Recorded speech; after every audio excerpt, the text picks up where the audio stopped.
Ravens scream in the blood-red sky, shadows crawling where the dead men lie. Viking axes sing, oh the steel don't lie. Thunder cracks, his name's the cry. The king is here, The king is here, wild eyes blazing. nothing to fear. The king is here, The storm draws near, bow or bleed, the choice is clear.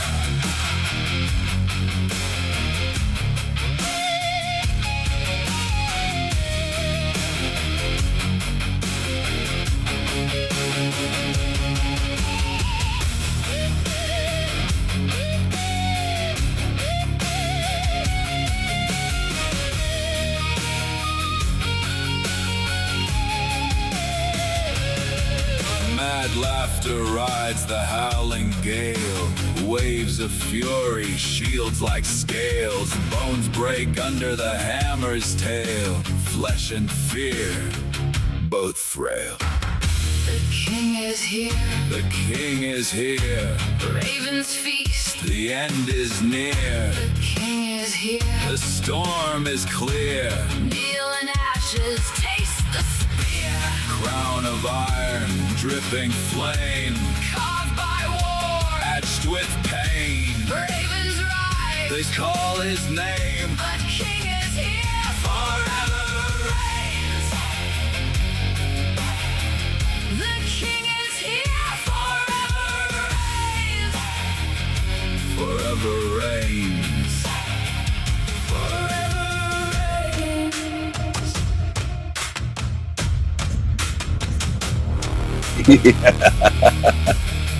Yeah.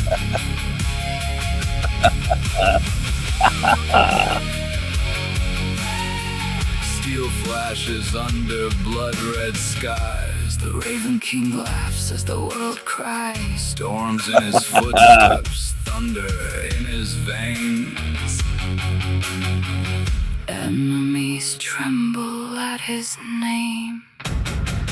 The king is here, The shadows bend, axes singing till the bitter end. madness in his crown. Fury in his eyes, No one escapes when the Raven King rides. When the Raven King rides.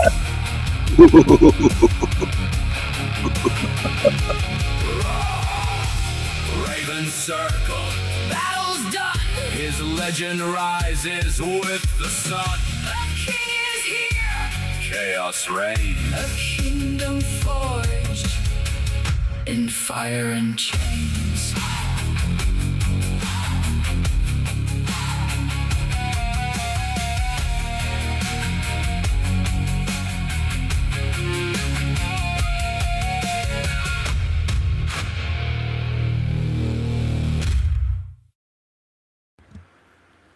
Hello.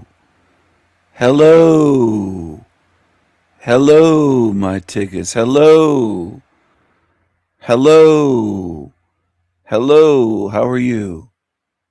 Hello, how are you? Hello, hello. Hello, hello.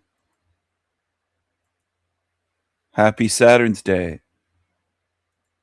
Happy Saturn's Day. Let's get the show on the road.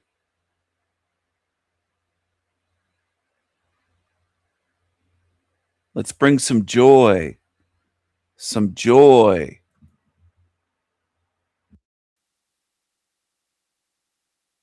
There's the CN Tower. Are we famous for that? I don't know. I guess you could say that.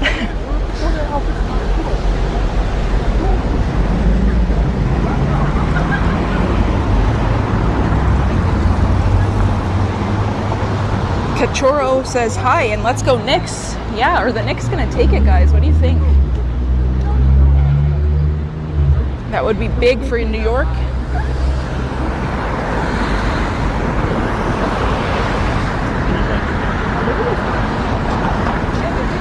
The Sandy Machine, $5. Thank you so much. Hello, good to see you and stay cool. Yeah. Hello, hello, hello. Stay cool. This guy's not cool. This guy, he's not cool. He ain't cool. He ain't cool. No, nothing. Nothing. All right, well, I'll wait and see. Smoke your weed. That's what you should do. You don't want to face reality. You just want to look at the physical shit. You're not a spiritual being. You're a fool. Fool! Trying to get donations. You're a fool. Anyway, yeah, I mean, it's a shame that we live in a time where I have to do that kind of fucking screening and shit, but these people, man, it just goes to show you how badly indoctrinated a lot of people are, and that they just can't fucking cope. And there's another one, King Stephen. He keeps trying to come up. I told you, you're not coming up anymore, dude. I don't know what your deal is, man.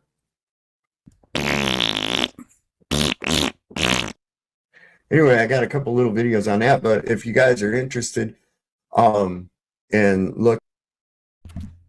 What a douche. What a douche. Why don't you bring me up? Bring me on your show. I'm the greatest guest you ever had. Douchebag.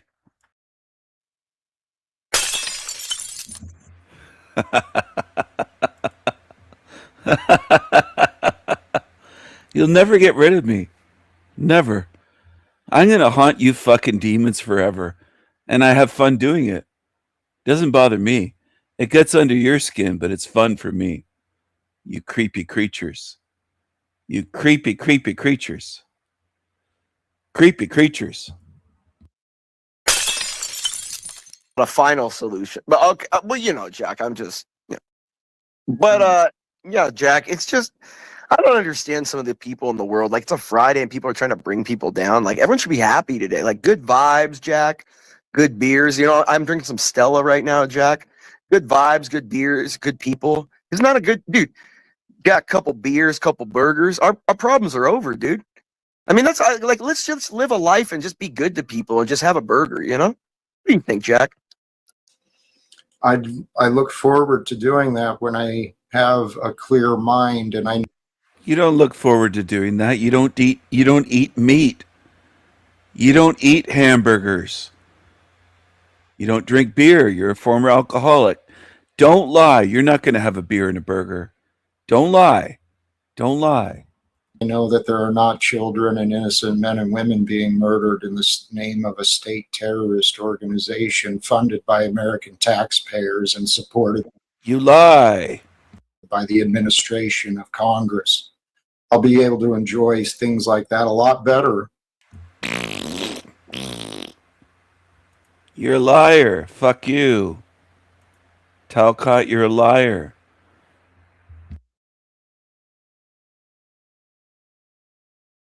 He lies.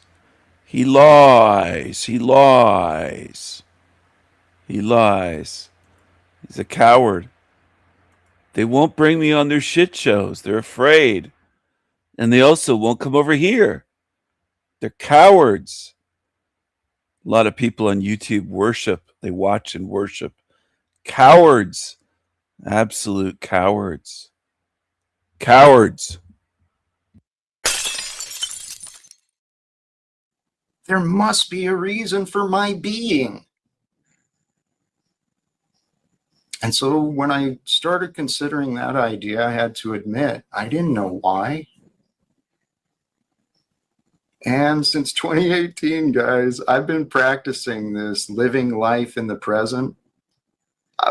I lost the job security, the everything, man. I've been living day to day, day by day for a long time now.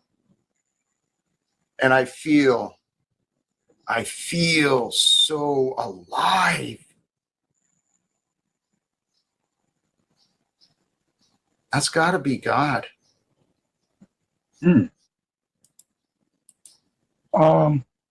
There was something you said a moment ago. I can't remember. I'm sorry. I disagree with it, though. Or at least I don't feel the same way. How about now? But I actually think that's all of us, guys. There's an essence and a spirit, the Holy Spirit of God. It is within all of us. There are many like us. I mean, I admit there's many men like me. I'm like many others, right? But I'm different. And that's how God created all of us. It's glorious. It's magnificent. Coming back to you, brother, Andy. He's copying me. I say glorious and magnificent. He's copying me. He's a fucking copycat. I'm the king. I talk about glorious and magnificent. You're a fucking copycat. You're a pissant. That's what you are. You're just a little twat cot, a little cringe cot, a little pissant. Andrew,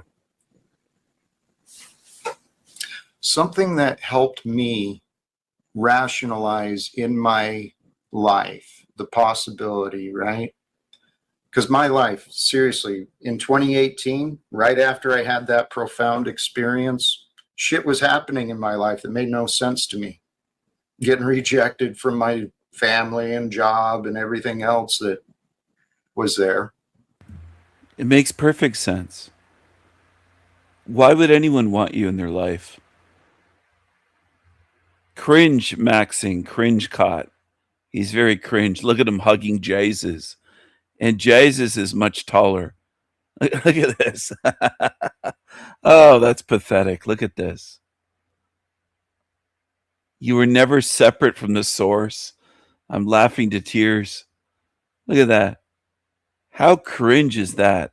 Living without fear. Well, that's not true. You live with fear. You're afraid of me. Living without fear is simply remembering that you were never separate from the source. How cringe is that whole meme? The words, the picture, the fake Jesus, the hug of Talcott. It's so bloody cringe. Cringe caught. It's so cringe. That is so bloody cringe. God damn. That was his thumbnail. Incredibly cringe. He needs to sit on one of these pillows when he's butthurt. He gets butthurt as soon as I go on his show. He needs to sit on one of these pillows. It's a donut, so it won't hurt his butthole. He needs a donut pillow for his butthole. What a cringy being. Cringy creature. Creepy creature, cringy creature. Creepy creature. Here's my newest song. Have you played it? Demon Verse Psychos. Cue the music.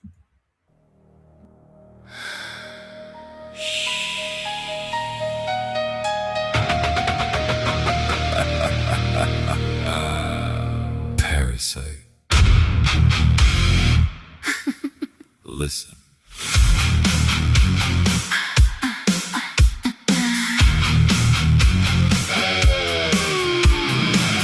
You're a parasite.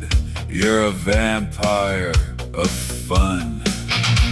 You're boring and draining everyone. You aren't fun. You aren't fun. Bloodthirsty, creepy creature, monster, leech. You're a thief of joy. You aren't fun, miserable. Demon. You aren't funny or charming. You are an angry, insecure loser.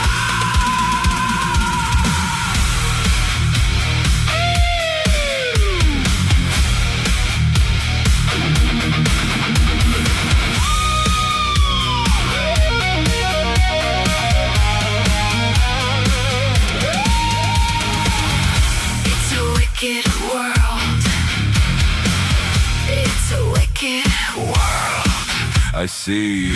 Evil, Thieving, lying, narcissistic. creepy creatures. I see. You. I see. In your wicked world, piss ants, camel toe pants, homeless bums, Filthy peasants. cockroaches. I see. Wicked world. Wicked world, Creepy creatures. lying demons, Thieving. gaslighting, Rude ass. losers, Psychos. psychos, I see you. demon verse, Psychos. Rude ass. douchebags, demon verse, Losers. Creepy creatures. narcissistic, filthy asshole, Liars. dance in the fire, Liars. liars.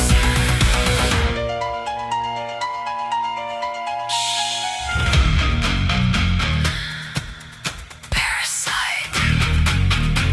Listen, you're a parasite, you're a vampire of fun. You're boring and draining everyone. You aren't fun. You aren't fun. Bloodthirsty, creepy creature, monster. Leech. Leech, you're a thief of joy. You aren't fun. Miserable. Demon. You aren't funny or charming. You are an angry, insecure loser. It's a wicked world. It's a wicked world. I see you. Evil, thieving, lying, Narcissistic. creepy creature. I see you. I say, In your wicked world. piss ants, Camel toe pants. homeless bums, Filthy peasants. cockroaches. I see.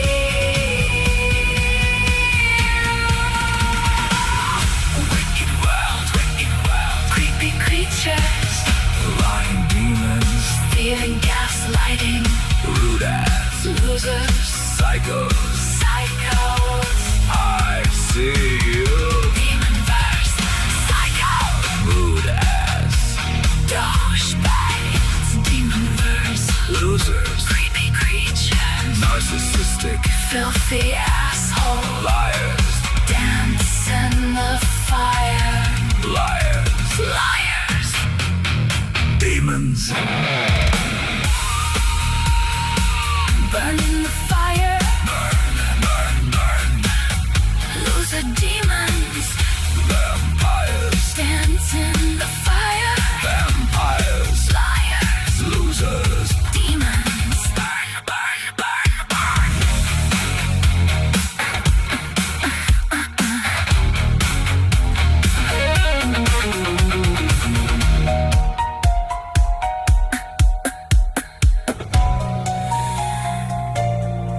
Parasite. Listen. You're a parasite, you're a vampire of fun. You're boring and draining everyone. You aren't fun, you aren't fun. Bloodthirsty, creepy creature, Monster. leech, leech. You're a thief of joy. You aren't fun. Miserable, Demon. you aren't funny or charming. You are an angry, insecure loser. It's a wicked world. It's a wicked world. I see you. Evil, thieving, lying, narcissistic, creepy creatures. I see You, I see you, in your wicked world. piss ants, camel toe pants, homeless bums, Filthy peasant, cockroaches. I see you. Wicked world, creepy creature. creatures, lying demons, gaslighting, Rude ass losers. psychos. Psycho.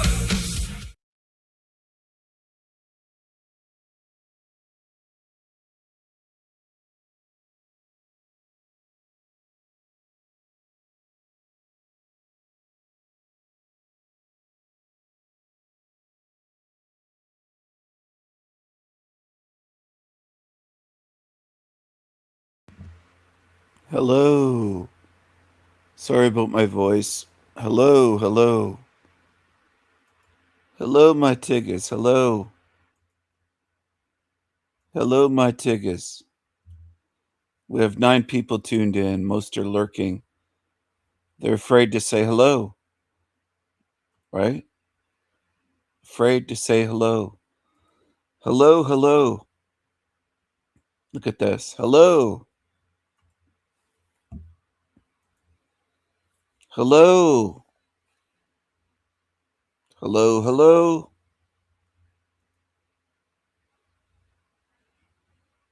Are you enjoying the music? It's about the music.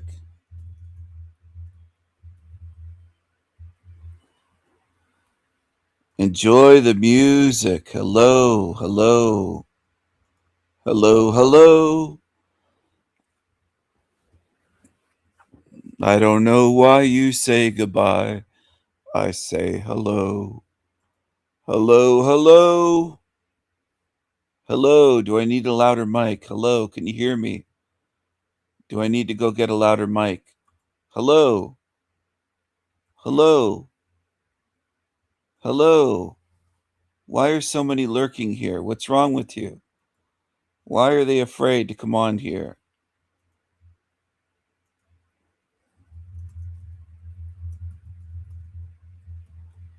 Why are so many afraid? Don't be afraid. Hello. Hello, do I need a louder mic? Do I need to get a louder mic? Hello. Hello. Hello. Hello. I left the comments on this time. And all but almost no one is here commenting. I'll have to turn the comments on again for the next live stream.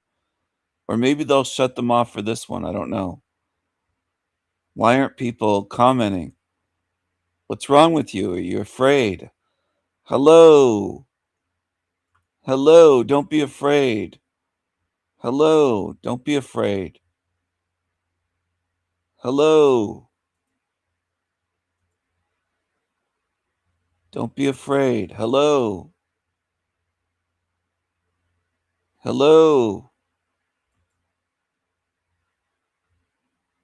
Would you rather watch garbage? Let's see. Is there some garbage on I can share? There always is on YouTube. People love garbage. Going to sleep. Oh, excuse me. Oh, God. Well, I know I'm going natural Huh? remedies. Why not? Worse than others, but Hello. it's always lately. It's always the same fucking place. I know my way around at this point. I used Are to you- have nightmares, but I don't seem to dream at all. So I don't think I really sleep Hmm. a lot. You know. Yeah, So if you're a light sleeper, you won't get to that stage. I'm not normally. Sometimes I even forget when I went to sleep. I don't even remember going to sleep. Oh, excuse me. Well, I know I'm Believe in going. natural. He's such a pig. He's just a big blob of a pig. That's all he is, with stupid rings on his fingers. Cheap rings from Temu. Just a big blob of a pig. He's gross. He's gross. What has he done? Yeah, if you're a light sleeper, you won't get to that stage. I'm not normally. Sometimes I even forget when I went to sleep. I don't even remember going to sleep. Oh, excuse me. Well, I know I'm Believe in going. natural Huh? remedies Why not? like Terminac. You know, have you ever took Terminac long enough to where it could improve your sleep? What's it called? Oh, turmeric. Yeah. No, I had. Terminac, he calls it. They don't even know how to pronounce basic words. They're just so fucked up. These creatures are just like aliens to me. They're not what I am. Whatever the hell they are, I don't want to be around them forever. They're just gross. They're so gross.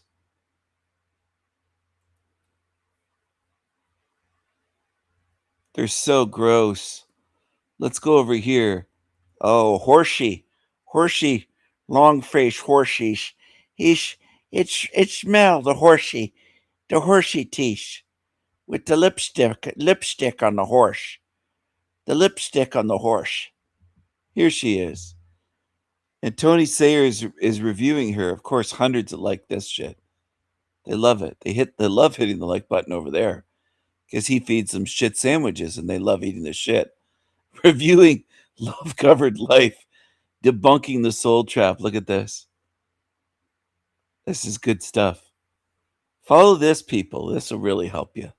Doing really well in the Earth School. I hope you're really learning your lessons hard. Doing really well in the Earth School. I hope you're really learning your lessons hard this time.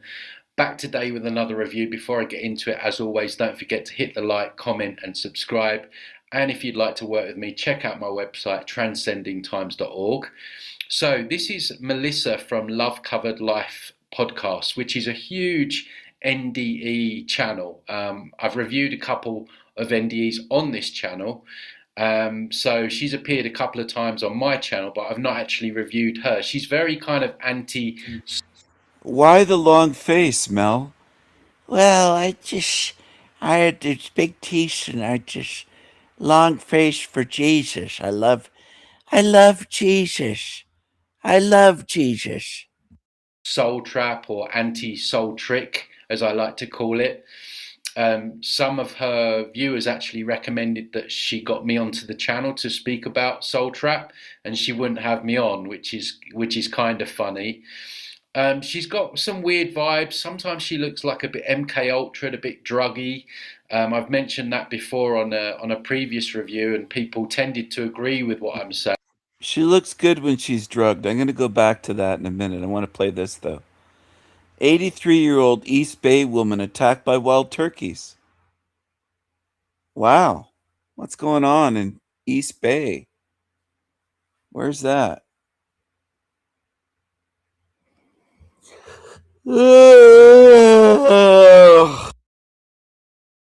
Nature will be nature. Back at home, the city of Alameda is warning residents to be on alert after a series of recent attacks by wild turkeys, of all things. City officials say they've been called out twice in the past few weeks as the birds terrorize neighborhoods. ABC 7 Eyewitness News reporter Tim Johns sat down with one of the victims tonight and has her story. It happened, and it was very real. 1 week later, and the bruises still haven't healed on 83-year-old Mary Jo Kelly's face.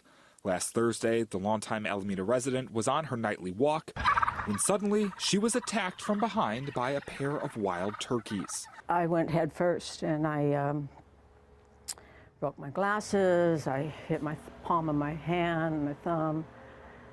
I bled in the nose. After managing to get away from the turkeys. Poor old woman. But most people would say, well, nature's so beautiful. Nature never attacks people. Even wild turkeys in a neighborhood. It's not like she's out in the forest or out in the goddamn wilderness. She's just walking in her neighborhood. People they don't realize it until they're attacked. And then they go, oh, fuck, what? I didn't know that nature could attack. I didn't realize. Kelly called her husband, who took her to the ER. It was there that she got a CT scan as well as 6 stitches in her right hand. The incident has left her shaken, but also frustrated. Kelly wants Alameda to do more to protect its residents from the turkeys. She worries that what happened to her could soon happen to someone else. Following the attack, Kelly says she called the Alameda Police Department. What if they attacked a small child or somebody's small dog? It's okay, though. People just say, well, it's nature. It's God's plan. It's God's design. You'd be surprised what things can attack and what things could take down an older woman, for example. You might be surprised. To file a report, something she says officers were unable to do since the incident involved wildlife. If a dog bites you, of course they're gonna pick them up. But that's domestic, so they're ignoring the problem basically. Emily Crum is an animal control officer with the Alameda Police Department. She says for now, the city is unable to remove any of the wild turkeys. Crum tells us spring is mating season for the animals. During this time, APD advises residents to take extra precautions. They say a turkey also recently attacked a pet dog. Try to not approach them, go the other. I'll tell you one thing, you could get rid of the turkeys and you could cook them and eat them. You could cook those turkeys, it wouldn't be bothering old women anymore. They'd be on the table with stuffing and mashed potatoes and gravy. All right? You get what I'm saying here? You catching on to what I'm saying? You picking up what I'm throwing down? You could put those big old wild turkeys right on the table. You could have a feast. Look at the size of those turkeys. Way bigger than the ones that you buy at the supermarket. Look at the size of some of these turkeys. That one there looks like it's about a 20 pounder, maybe a 22, 24 pounder right there. You get a nice couple of meals out of that big turkey. Try to not approach them, go on the other side of the street. Make sure you have a leash on your dogs, and just. Emily Crum. Well, she has the personality of a crumb. I hate to say, I hate to say it, but she does have the personality of a crumb. I'm going to be shifting gears a lot tonight. Here we are, shifting gears over here. Homeless interview of Snow. Snow. Calls herself Snow. 32 years old, or years young. Snow. Not wanting to be normal. Then Grandma left. Grandma left her for a reindeer or something. I don't know. Snow. I don't know why she's calling herself Snow. What's going on here? Hello. Hi, What's your name? my name's Snow. What is it? Snow. Snow? How old are you, Snow? I'm 32. 32? Are you homeless? Yeah. How long have you been homeless for? Off and on, probably, I'd say about 10 years, maybe a little bit more. About 10 years? Oh, really? Wow. Okay. How did you become homeless? Sorry, I'm yawning. I'm trying not to, but it's nothing aimed at her. It's just a yawn. Sometimes a yawn is just a yawn. It's not an insult, okay? I'm just tired. I've had a long day. But this chick here, 32, about 10 years, so since she was 22, off and on for a decade. And this is normal now. People will say, well, it's normal. Some people even say, what's wrong with you, Stephen? Homelessness is normal. They treat me like I'm a total weirdo for thinking it's fucked up that there's so many in the richest countries in the world that are homeless. It's all normal now. And this is what people do. They go along with whatever they are told is normal. They'll say, well, this is normal. This is normal. Do you think she's prostituting? Do you think maybe she's selling her butthole for money? What do you think? She's got the short shorts on. If she isn't prostituting, what's she doing? Why is she dressed like this? What's the point of that? Showing as much skin as she can. Tight on her boobs, showing her belly, tight, short shorts. Some would say she's free to do it. Yes, she's free to do whatever she wants. Whatever she wants and get all the attention she wants. Well, at first, it was just me wanting to run around and say,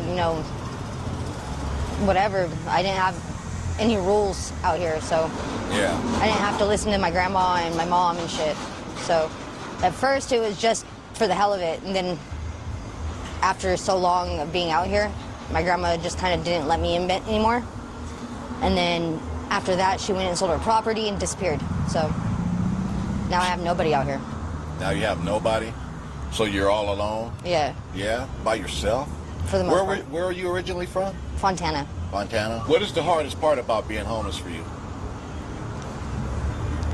I think being able to stay stable. I think this Negro that calls himself Dre, loves to talk to homeless white women. I think he gets a kick out of it because it's mostly him talking to not darkies, but homeless white women. I think for him, it might be a power trip. Like, I'm better than you. I'm a darkie, but I'm not homeless. He goes around and finds all the white homeless women. That's what I notice, a big time pattern. Makes him feel good. That's what I think. Stable and have a somewhere to actually be. I think being able to stay stable and have a somewhere to actually be. Because once you're not stable, like once you don't have that permanent spot, you don't have the sureness of being able to, you know, clean yourself up and look presentable out there. So. Right. Yeah. Where have you been sleeping at? Well, right now, luckily, I was blessed to be given an RV, but it doesn't run. But right now, I'm staying in my RV. You're staying in an RV right now? Yeah. Is it like in a field or something like that? It's off the side of the road, like behind a business. Oh, okay, I got you. Okay. I'm kind of facing the sun a little bit. Can we switch over to this? Of course. Way?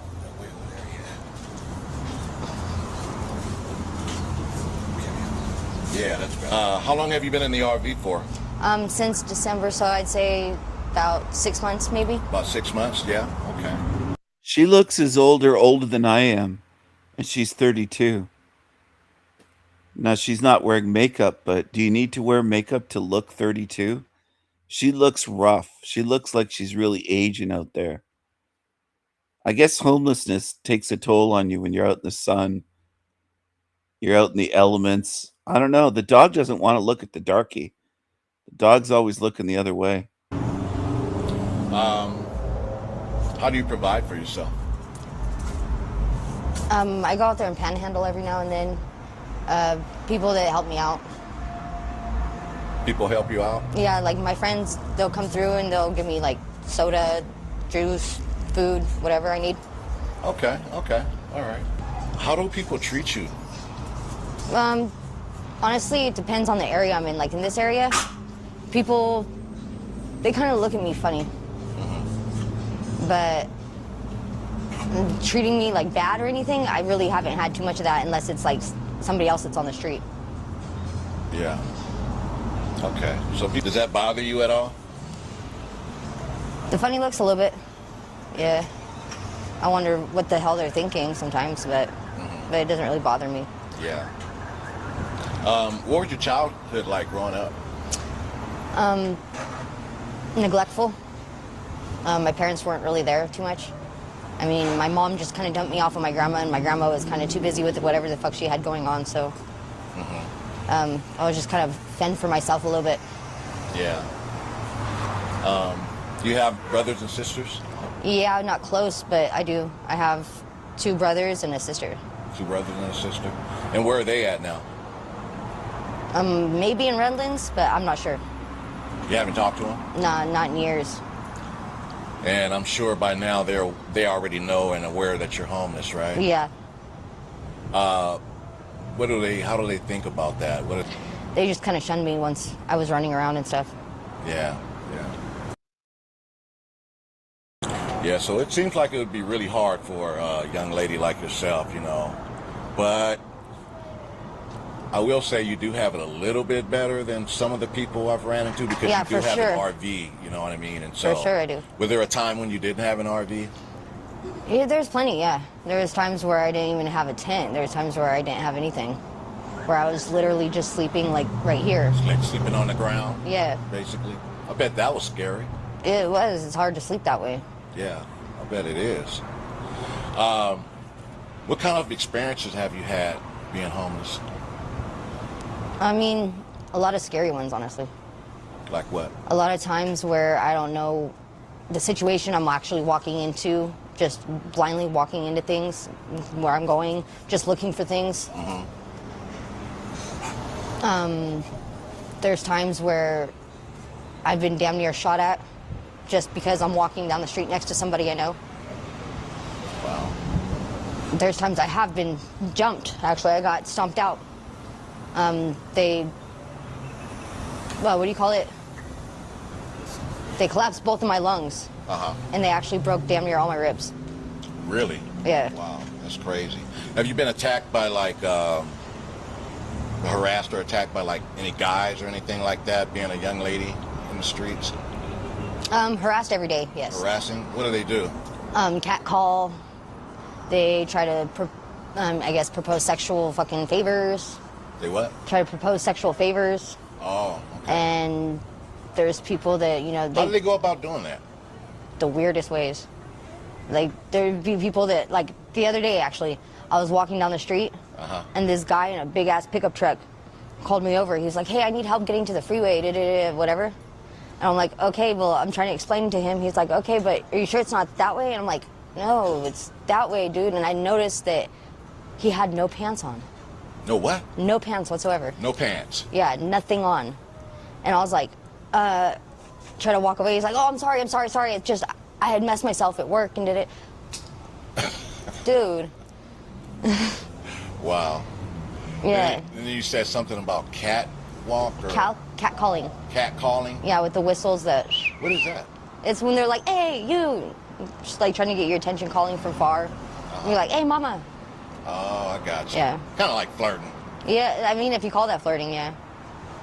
Yeah. Yelling out of the car. I guess. That's a new one, though. I've never heard that one before. Oh. That's different. Did you go to school and finish school? And Where was this guy raised? He never heard of catcalling. He never heard the term in his life. Where are these people? Are they living in caves? He's never heard the term catcalling in his life. He says that's a new one.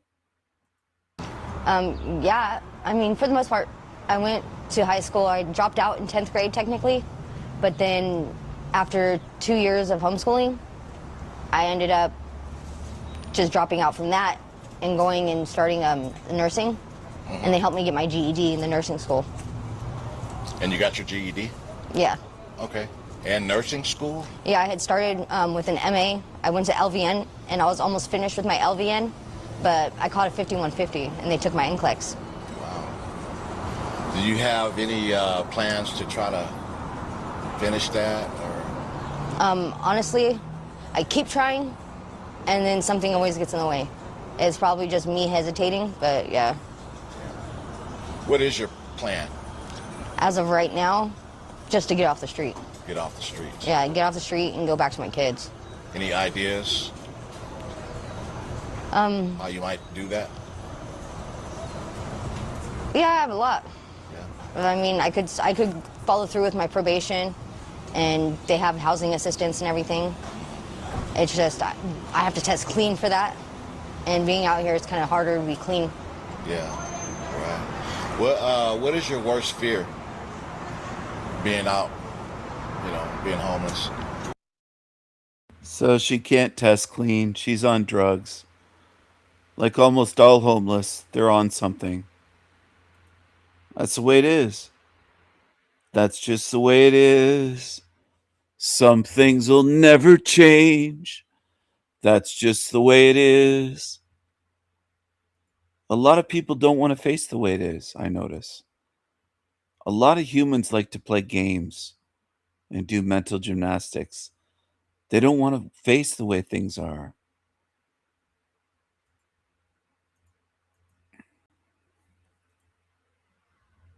Saying.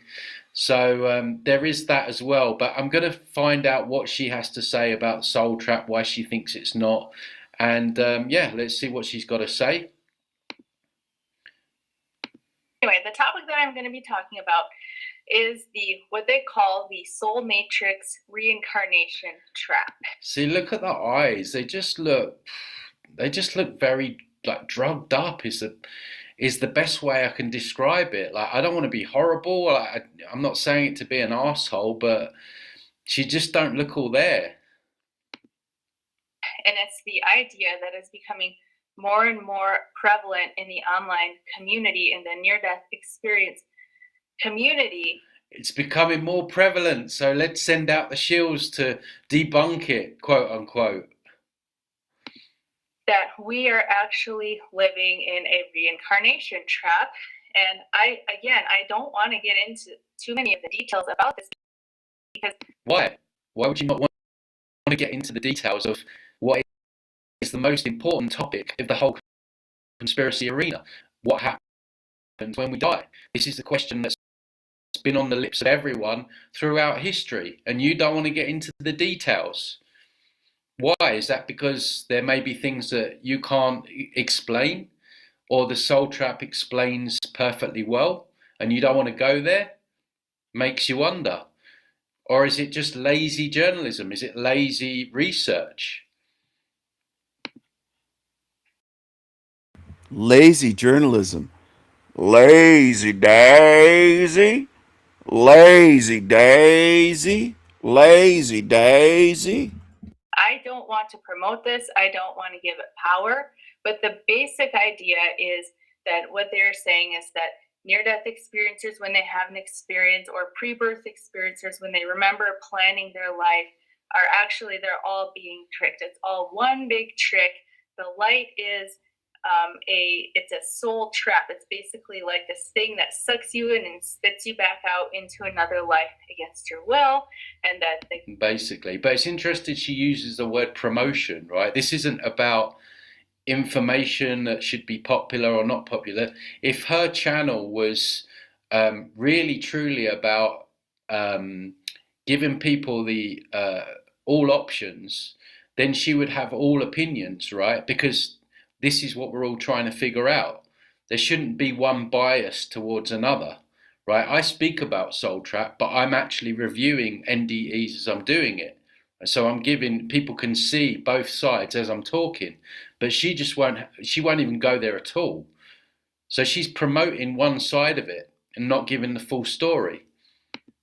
Guides and the angels are these deceptive beings called archons who are pushing you and forcing you into reincarnate and guilt tripping you into reincarnate.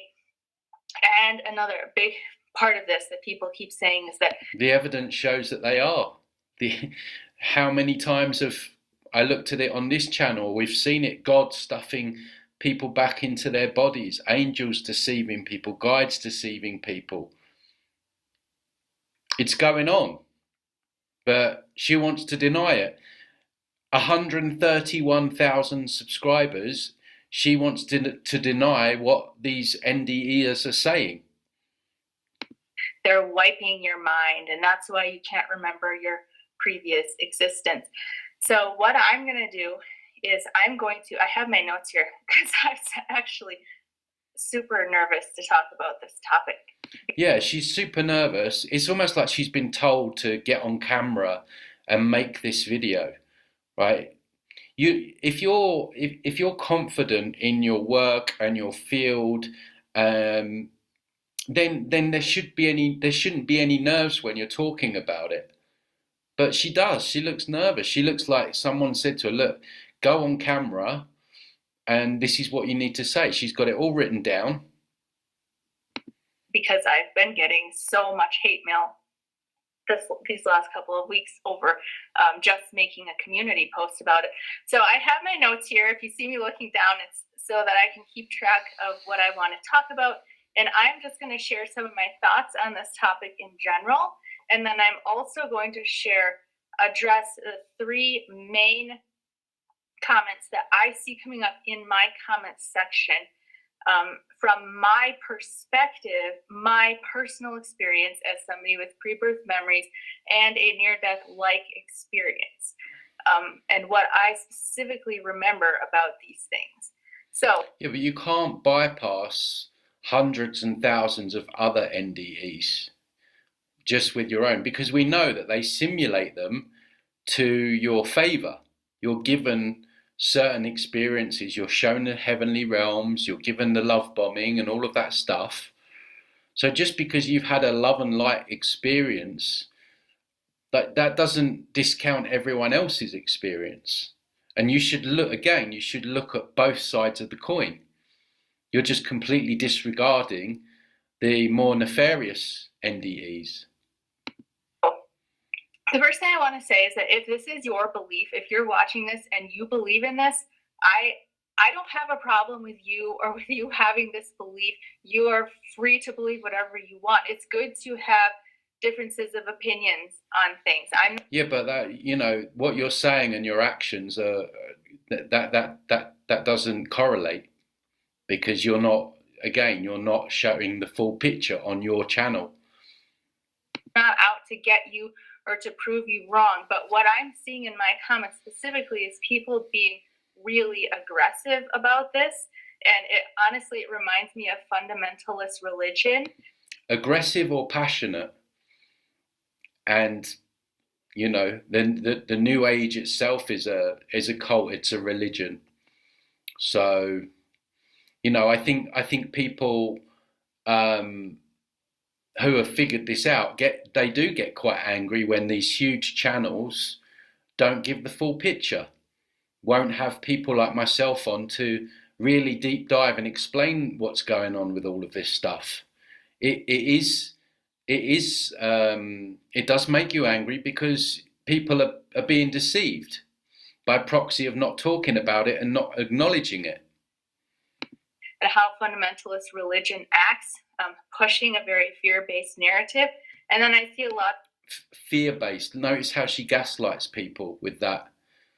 You know, information is just information. If that makes someone fearful, that's down to them, right? That's, you know, that's down to their immaturity on how they discern information, right? There should be no fear when approaching. Yeah, it might not make you feel good when you really work out all these deceptions that are going on, but I'm not fearful of this, and I don't think the people that watch my channel are in fear. So she kind of gaslights people there and kind of like stains the topic by saying it's fearful. You know, you see how subtle these are, these like little passive aggressive digs. A lot of people being exposed to it for the first time and becoming fearful about it and becoming concerned and having questions. And I guess, honestly, in a sense, this is a good thing, because the more and more we get the word out, the more and more we spread the message of the near-death experience, then you're going to see, you know, opposing viewpoints coming out, and that's just the natural way that this happens. But what I would say about this in general is a good rule of thumb is look at the fruit of any movement or any teaching. And the fruit that I see in this is a whole lot of fear, a whole lot of confusion, a whole lot of people not really knowing.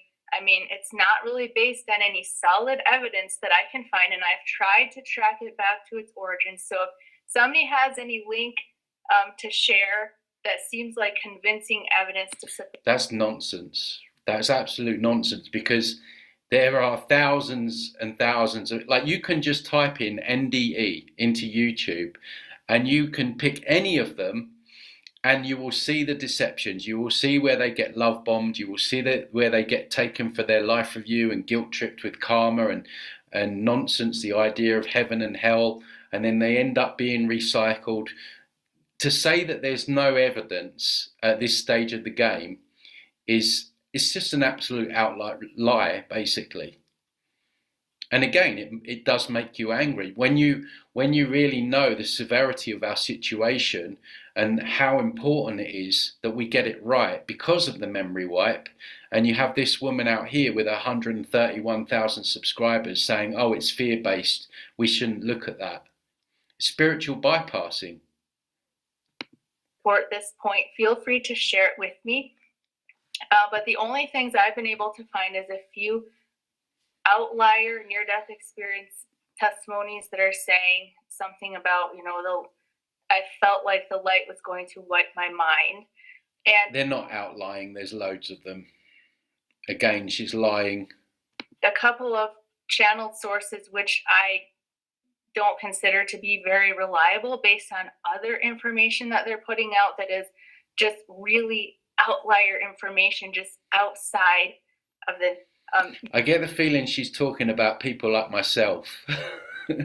Outlying information. Oh, so if something's outlying information, it can't be true. We've got to follow the herd. We've got to follow the hive mind for something to be true, have we? You know, what is popular is not always right, and what is right is not always popular. So again, that's an easy one to debunk. In actual fact, the popular stuff is always probably the stuff you want to avoid. Normal message that we get. from spiritual sources like this. And I don't want to go into it any more than that because, again, my point is not to attack anybody or to drag anybody else through. Yeah, but she is. She's being passive aggressive here, like a new ager would be.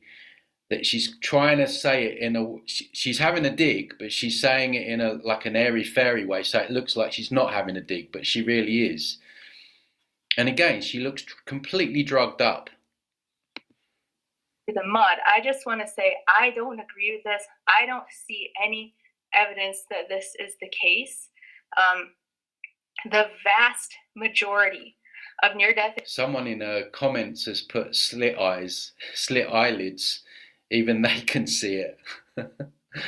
Experience accounts. The message is that God is love, that the universe is a safe and benevolent place, and that we are powerful, infinite, sovereign beings who have. God is love, right? Is that why he stuffs people back in their body and forces them back down here against their will? Is that why he allows a realm where kids get buggered and cancer at a young age and abused, constant wars and famines, and you're going to sit there and say God is love? Absolute joker. And the universe is safe, really? Does anyone actually really feel safe here? Have chosen this experience. Now, I realize. So again, a kid that got buggered. Sorry to be graphic, guys, but you have to say things how they are, because then they can't come back at it, because these things happen. So a kid that gets buggered, they chose that experience, did they? A kid that gets buggered multiple times chooses that experience. I mean, it's just such an evil way to look at things. And of course, it gives the Matrix a free pass, because then people excuse the Matrix and how evil it is and say, well, it's that child's fault. They've got past karma that they need to resolve. Maybe they did something in a previous life and all that stuff, right? So people chase their tails. They never actually conclude that actually this place is just evil, and whatever designed it is evil, and it's just an evil realm that's harvesting our energy. But no, she's trying to sell it as it's all a wonderful thing. And if you don't think it's anything other than all love, then you're fear-based. Realize that message can be hard for some people to swallow, especially when it comes to the problem of. Hello, hello. Hello, Salty Siren. Hello. Hello, hello.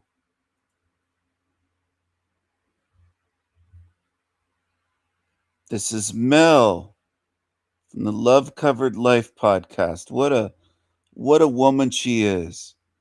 She's quite a woman. She looks drugged. She looks weird. And her audience doesn't mind. Excuse me. They don't mind at all. It's all good. The weirder, the better for most people on YouTube. If you look like you're drugged, people love it. They do. They love it. Most people don't mind.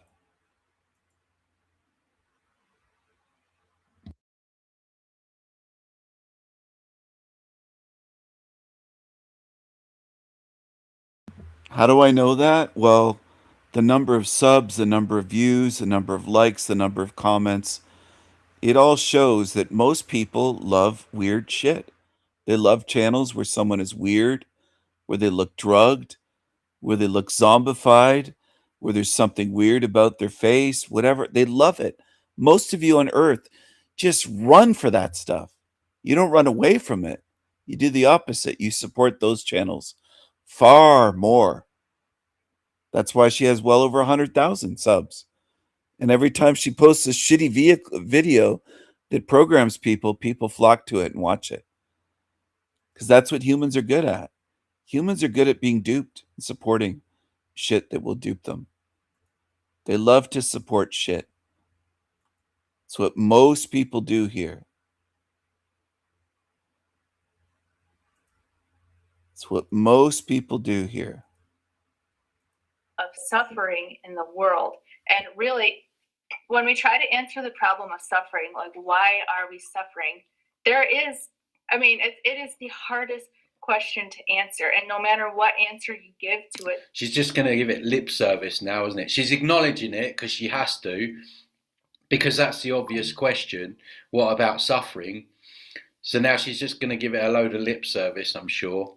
there's always going to be people who can't accept that. And that's okay. And religion, different branches of religion, you may have people saying, well, God willed for us to suffer. Sorry if you hear that noise, there's some people shooting off firecrackers near my house. But that answer is, I can't accept that answer. I don't believe that God foreordained and willed our suffering. She can't accept that answer that God designed this for suffering. She can't accept that.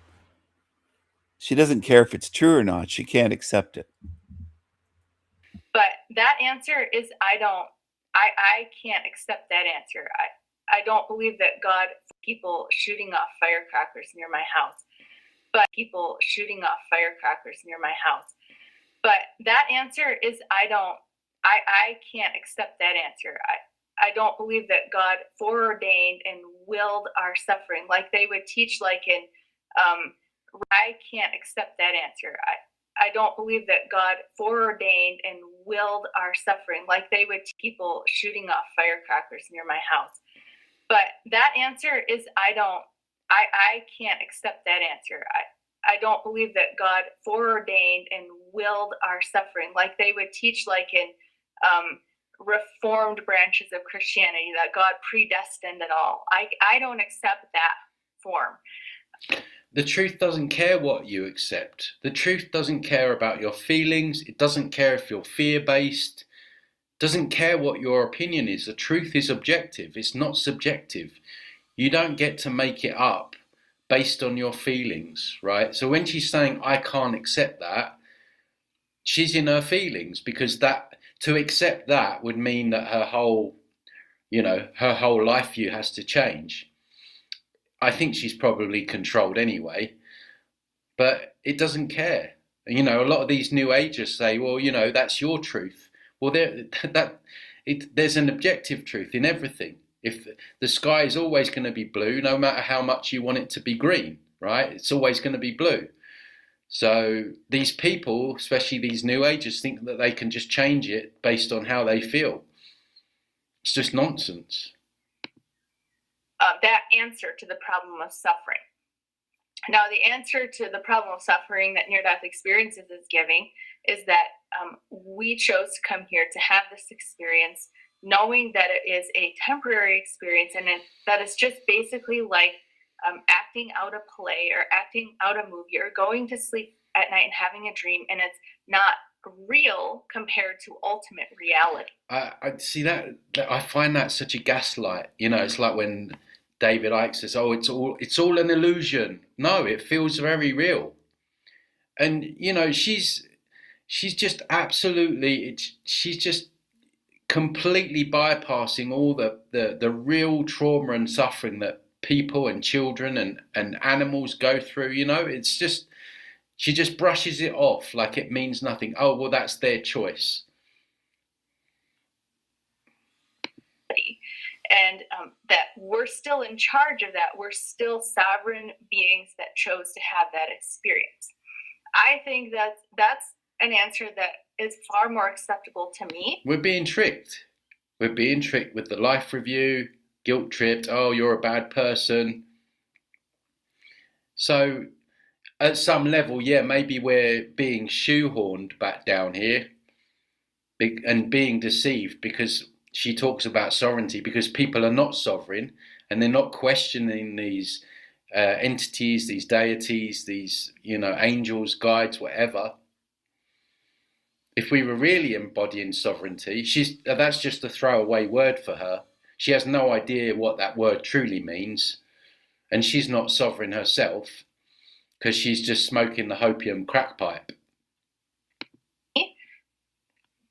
Knowing that I chose to do this so that already tells me that I'm strong enough to handle it and that I'm guided and I'm protected and I get to choose.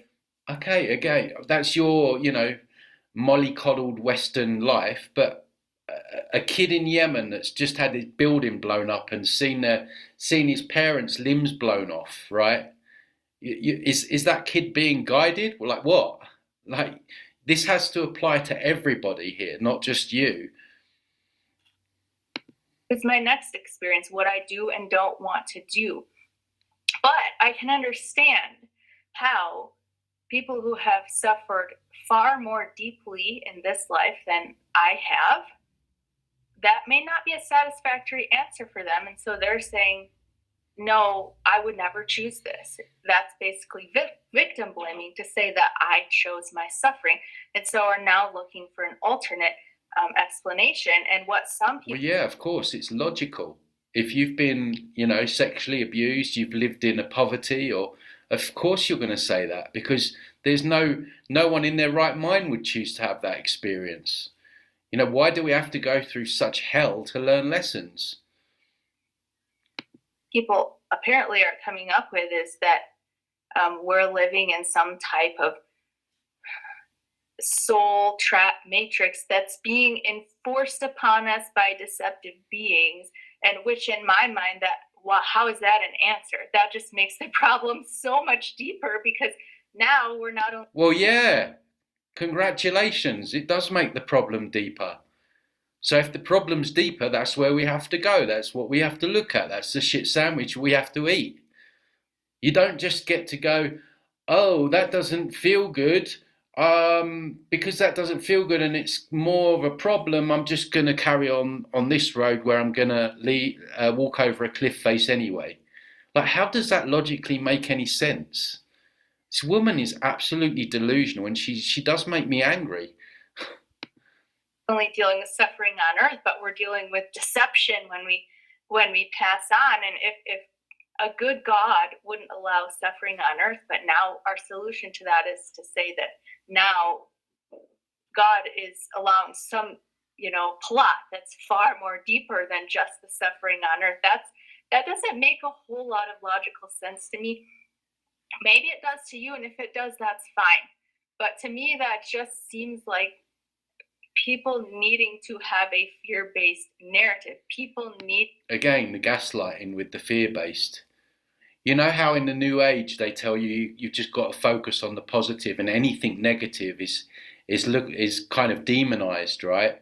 That's what she's doing. It's very subtle, but she's gaslighting people into not looking at the things and the places that they need to look at to reach the objective truth, to move through the problem that she wants to avoid. Needing to have a narrative or a story based on struggle and fighting to get free, rather than what I believe is the true message of spirituality, is that you are already free. The only bondage that we can ever be in is our self-imposed bondage. It's the bondage that we put ourselves in through our beliefs and through the stories that we create. So she's now taken the Darius J. Wright thing in, like, we're creating the soul trap thing, like it's our fault again. There's not this system in place, this solar system already in place luring the soul. It's now down to us, because we're thinking negative, we're creating this kind of soul trap scenario. And again, it's just another way of the Matrix to get us to blame ourselves for all of this carnage, right? We're creating a narrative that says we're trapped and we have to struggle to get our freedom, or we're deceived in this and that, then we're going to create that experience for ourselves. It's just the same BS with these people all the time. I heard Elizabeth April say it again the other day. If you focus on the negative, you're going to draw more in. If we focus on wars, these were her words. If we focus on wars, we're going to draw more war in. Like, it's just such a BS concept. And I'm tired of pointing it out at this point, because you don't create more of bad stuff by ignoring bad stuff. You create more bad stuff by ignoring the bad stuff. If someone's punching you in the face, it doesn't get better by you just ignoring it, right? You've either got to run off or you fight back. So this whole idea that we manifest this kind of soul trap scenario when we die just through our thoughts, it's just bullshit. So that was the first thing I wanted to say. The second thing I just wanted to make a note that part of the reason why this topic is so important to me is because a lot of people on my channel have come from a fundamentalist religious background and suffered from religious trauma. And this strikes me as very similar to what we work so hard to get free from. So some of you may not know this because I mostly do a podcast now, but when I started this channel, I was creating my own content, and I was mostly creating content about religious deconstruction and taking... Yeah, but how many... I mean, she's just swapped religion, Jesus, God. Droopy, droopy Mel. Droop, droop, droop, droop, droop. They would say she's nice because they don't pick up on her passive aggressiveness. They don't pick up on her gaslighting. They'll just say she doesn't openly insult people, so she's good. She's not harming anyone, because most people are functioning at such a low level that they can't tell. She's pushing you into the recycling bin for the people that are stupefied by Mel. She's helping you back here to take another spin in the bin because she believes God is good, Jesus is good, and she doesn't want to see this place as it is. She doesn't want to see this place as it is. She doesn't care about the truth. Whatever it is, she's just swapped it for angels, guides, and the New Age stuff. She's still in a savior program. She's still smoking the hopium crack pipe. She's not moved any further forward. She's just moved flip-flop from one savior program to the others. And this is what's going on so much at the moment. You've got people that were New Agers going back over to religion. And you've got all the people like Russell Brand and Laurie Ladd that are promoting that. You know, they were New Age, now they're religious. And vice versa. You've got the people that were religious going back to the New Age because they can't deal with it without having something to lean into. They need a savior. They're not sovereign. She's not sovereign. She says the word, she gives the word lip service, but she's not sovereign herself. Taking a stand against some of the fundamentalist beliefs about hell and about God throwing people into hell in the afterlife. And so she's a slave. And most in this realm are slaves. They love being slaves. They don't mind being slaves. They love being slaves in this realm. They love being slaves like her. She needs a hero. She needs a savior. She's a slave. She's a slave.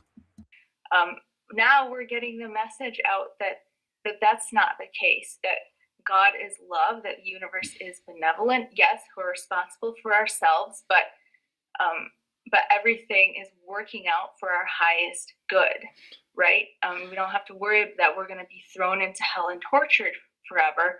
And now here comes this new... You're already in hell, lady. You are already in hell.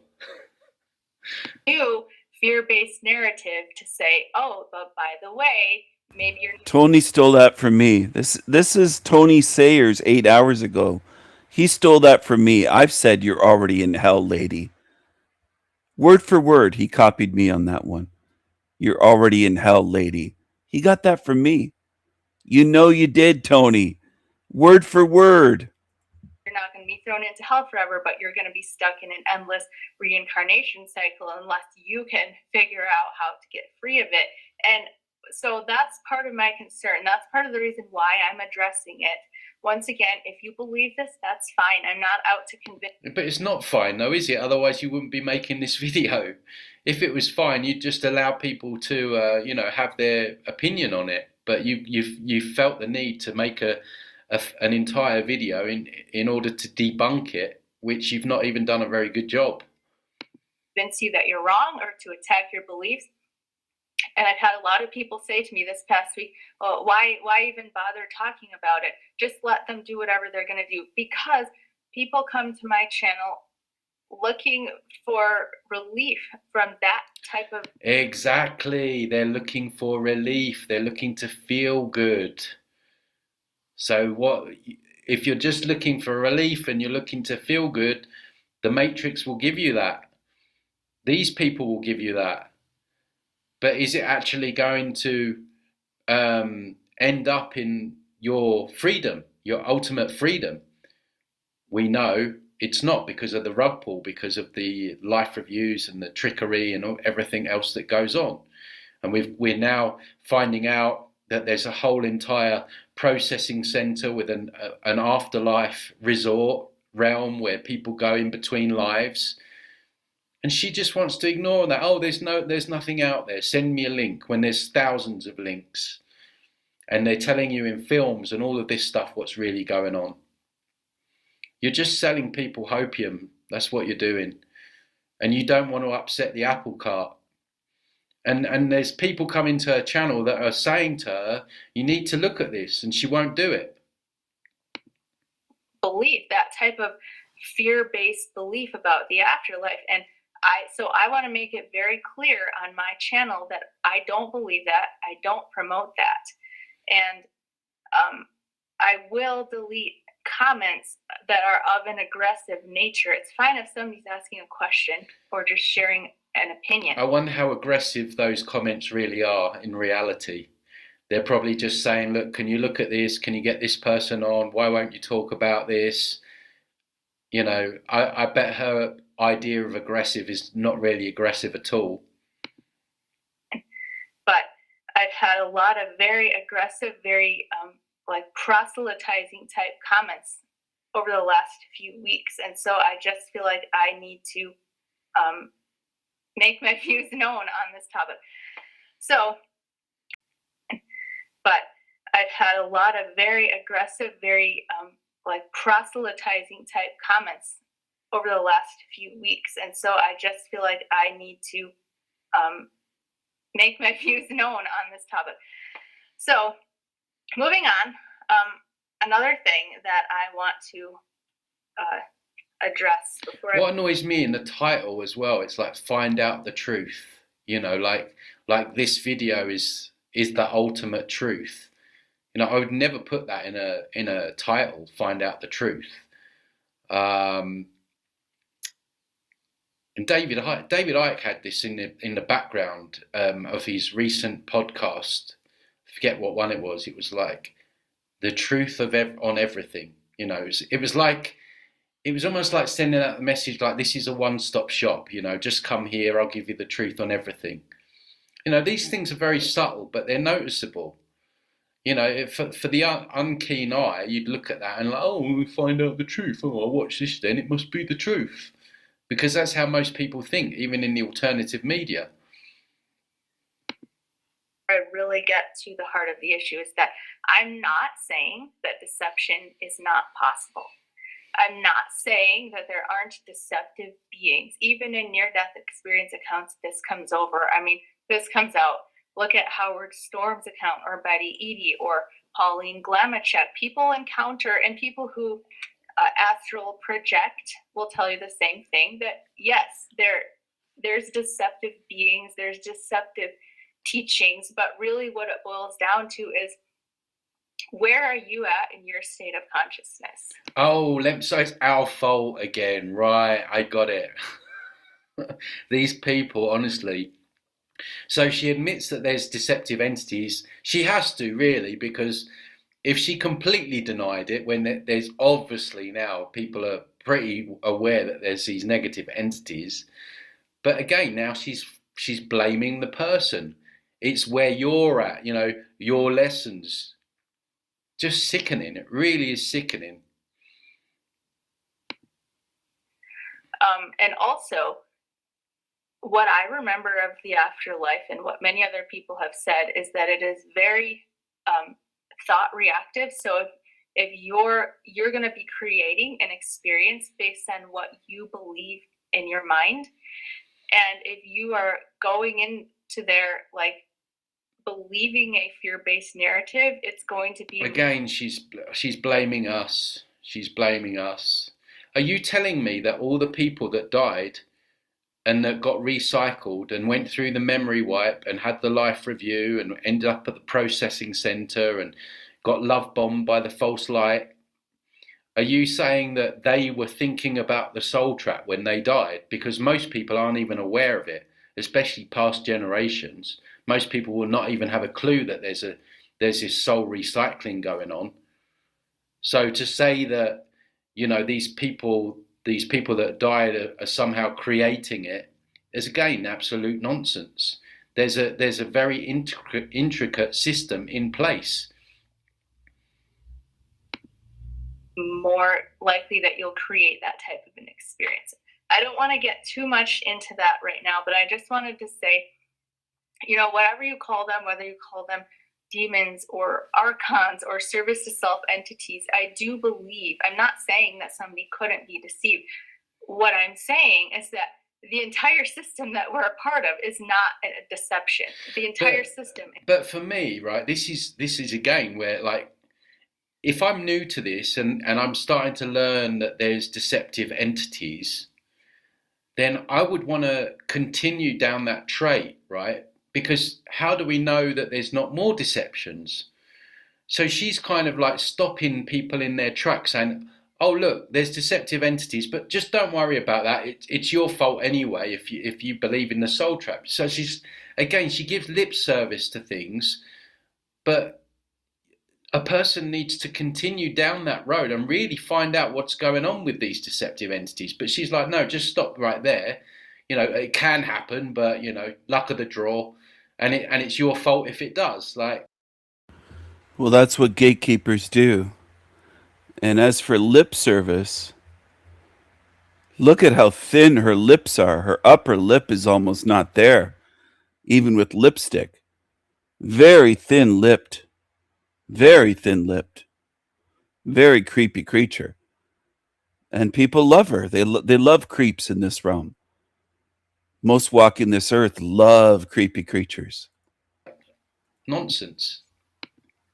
Including the light and the guides and the angels and the loved ones that people meet and the religious entities like Jesus or the Buddha that people see. That's not all one big deception. That's taking. Oh, the same Jesus that basically forced someone to go back into a body that I reviewed the other day.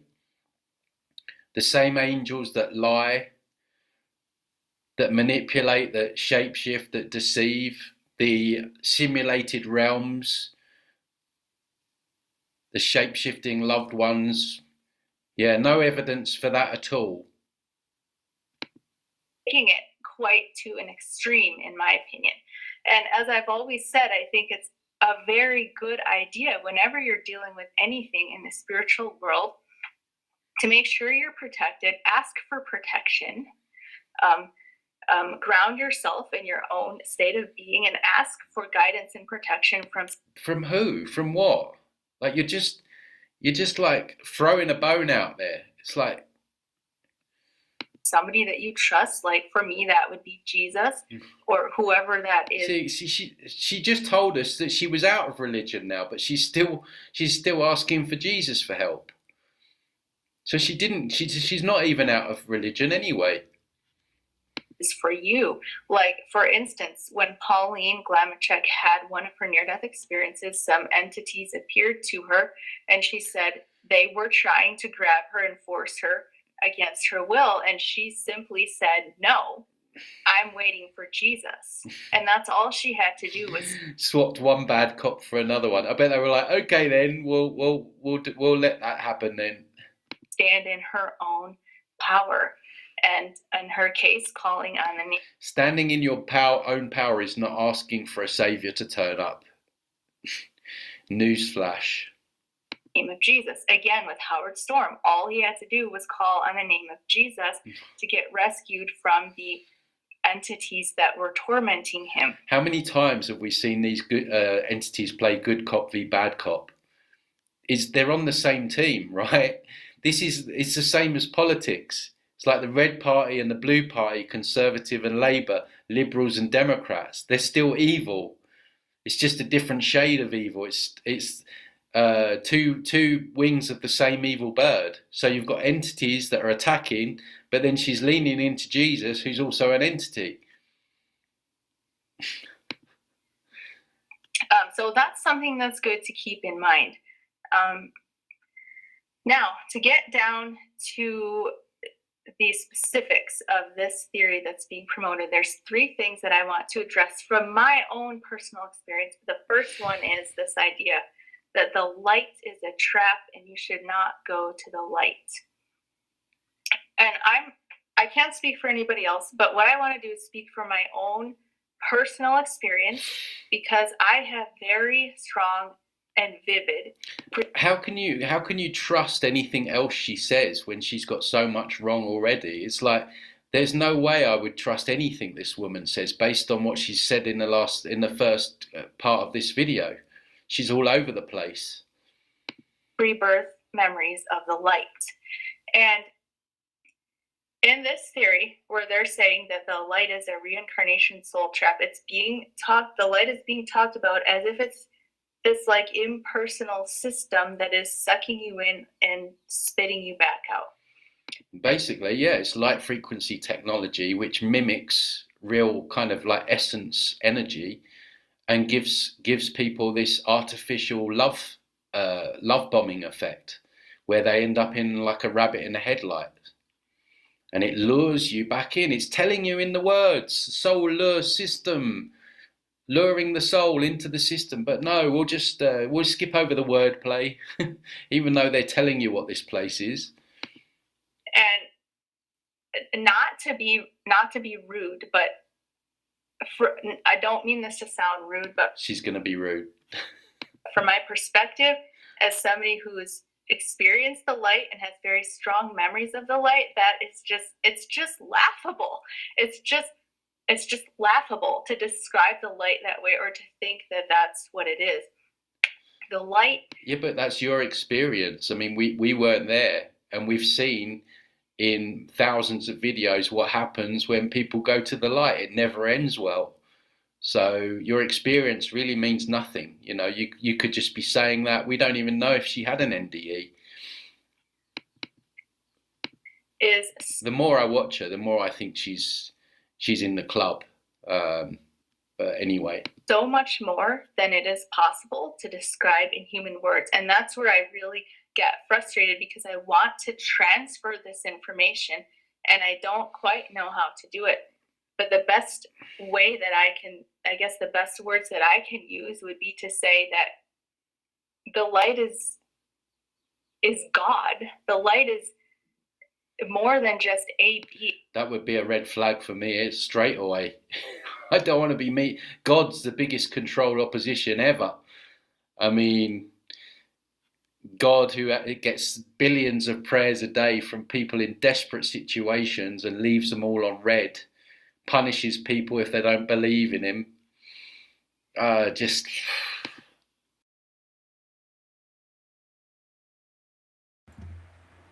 It looks like we might have someone backstage, but I'll have to just be sure. It could be Nolan playing games. He's done that before, so just give me a second. It might not be who they show up as. TG. Hello, TG. How are you? I'm good. How are you? I'm doing great. I'm glad it's you and not Nolan playing games again. Yes. I can't stand that pest. Oh, hopefully he won't be back for a while. Hopefully, but I did post the link publicly tonight, so it could have been him.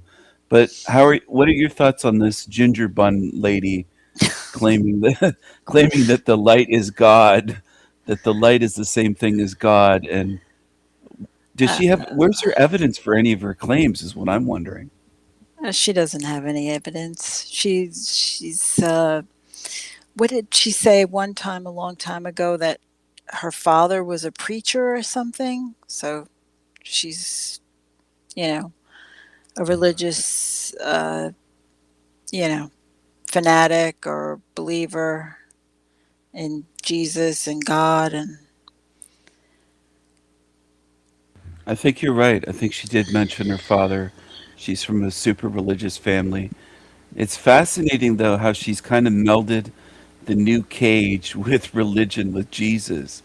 It's like she's got one toe in the pool or one foot in the new cage and the other's in religion with Jesus. It's really a strange combination. It's really bizarre because she's like believing in both. yeah, yeah. Well, anything for money, I'm sure. She'll tell you anything as long as you give her money. Yeah, that's part of it. That's definitely part of it because she sells her one-on-one sessions, and she says even if you don't really have anything, if you just want someone to talk to, you can pay her to call her on the phone or whatever and talk to her. You can have a call a friend and just pay her money every hour that you talk to her. She's not a real friend. She's a credit card buddy or something. Yeah, I mean, just looking at her picture, she looks like she's higher than a kite. Her like dark circles, and she doesn't. I don't know. She looks like she's on drugs. Yeah, she does. There's certain times like this where she's got that droopy, drugged out look, and her eyes just look like she's almost ready to doze off or nod off or something. It's really weird. She's very bizarre, and I think that adds to, in a sense, the allure that she has because she has like well over 100,000 subs, and I mean she's not that mainstream. That's a lot of people following a weirdo. Yeah, that's a lot of people. A lot of people. 100,000, over 100,000 subs. That's a lot of people following and heading to the recycle bin for sure. Yeah, that's the problem. This is why these creatures have bothered me for years. These channels that are leading people astray. I would say to the people that might be tempted to follow, might be tempted and dumb enough to follow this ginger bun woman, what would be the harm in being skeptical of this system and kind of assuming that it is a soul trap and not go into the light, not trust these entities, not trust a fake Jesus or whatever shows up? What is the harm in my model? And then compare it and contrast it with her model of just going to the light, trust whatever looks like a Jesus that shows up, whatever figure shows up, whatever entity shows up.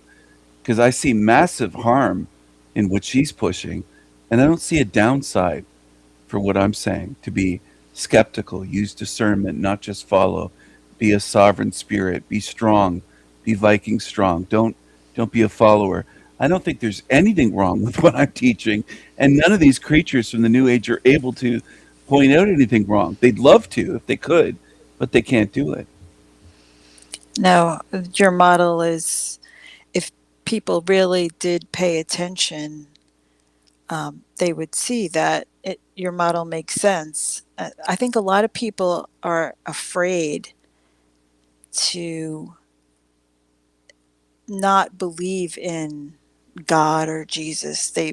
They're afraid to drop their belief. I agree.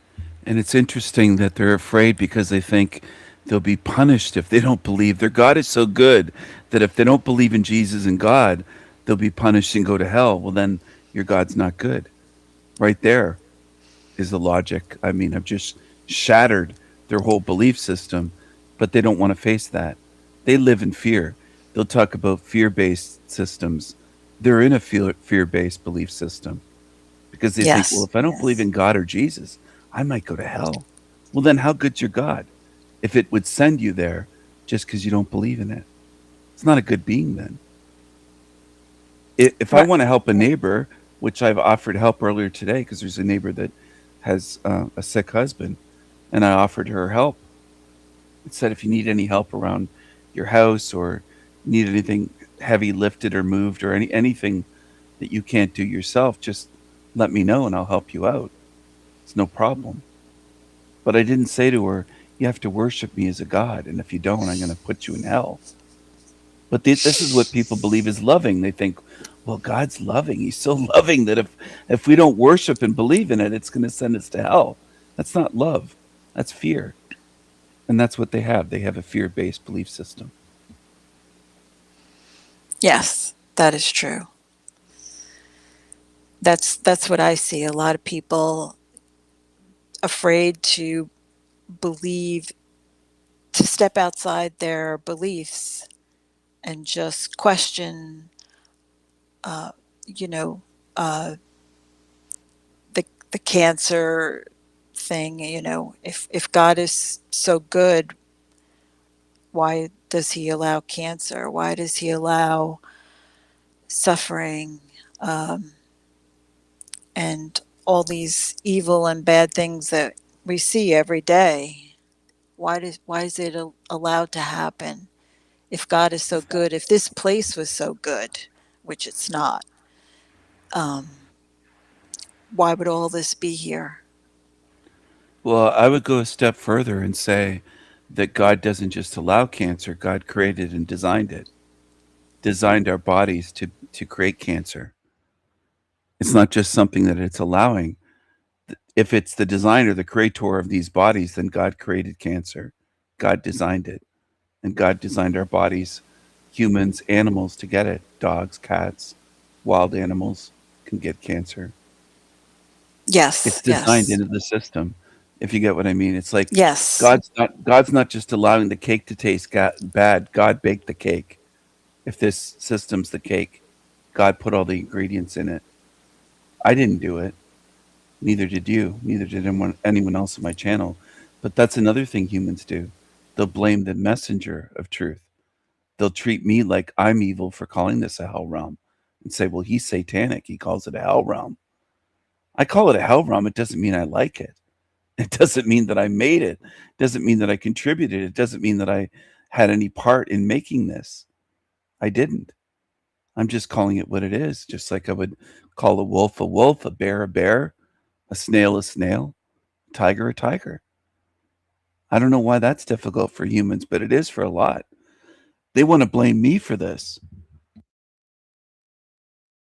no, you're right. I agree with you. It's a poor design. It's a bad design. It's an evil design. Yes, because God created evil, otherwise it wouldn't exist here. It was wanted. It was part of the design. And it's not just a mistake where some religious people would say, well, then maybe God isn't perfect. Maybe God has flaws or made mistakes, but it's beyond mistakes. It's so much evil that it isn't a flaw. It's a design feature. This place was designed to create maximum suffering and maximum evil. Otherwise, there wouldn't be thousands of kinds of parasites. For example, one wasn't good enough. If it was a mistake where there's one parasite that people could get, there's thousands of kinds. It's no mistake. There's no mistake there. There's no mistake with cockroaches. There's no mistake with rats and all kinds of disease spreaders. God wanted it that way, or it wouldn't be this way here. What they call God, I call it a monster, but they call it a God. And they'll say God is good, and I'll say, where's the goodness from God? I can point out massive mountains of evil and suffering. Where's the goodness? You're going to point to a little tiny flower and think that the little pretty flower makes up for all the rest?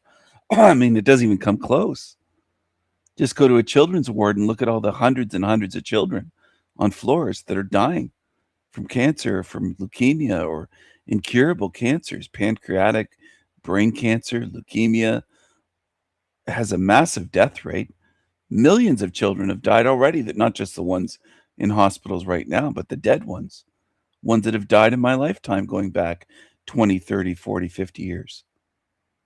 They never look at that.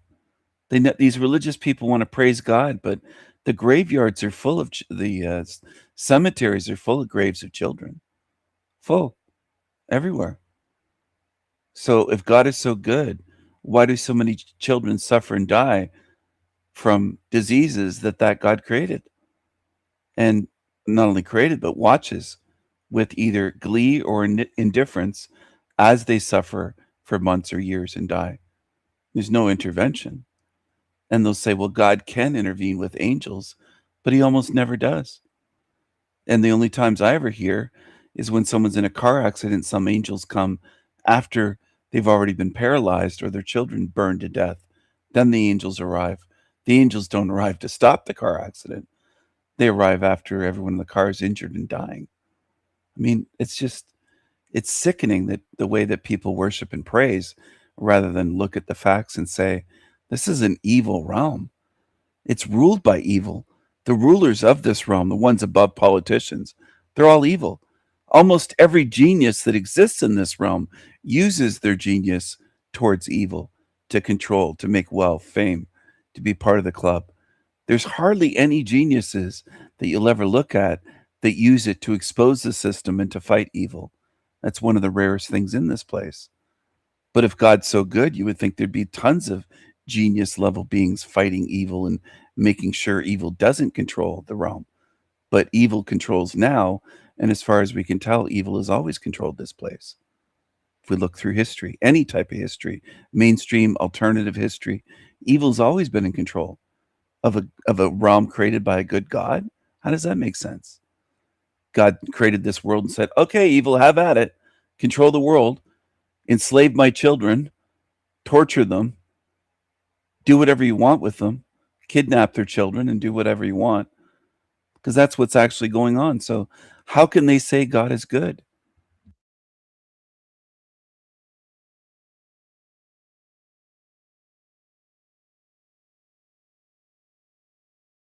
Oh, okay, you lost power. Rebooting your laptop. No problem. God is not good. God is not good. And some people would say, wow, that's quite a statement. It is, isn't it? It's quite a powerful statement. It's also an accurate and true statement. Because if God or the creator of this realm were good, this place would look so drastically different. It wouldn't look like this at all.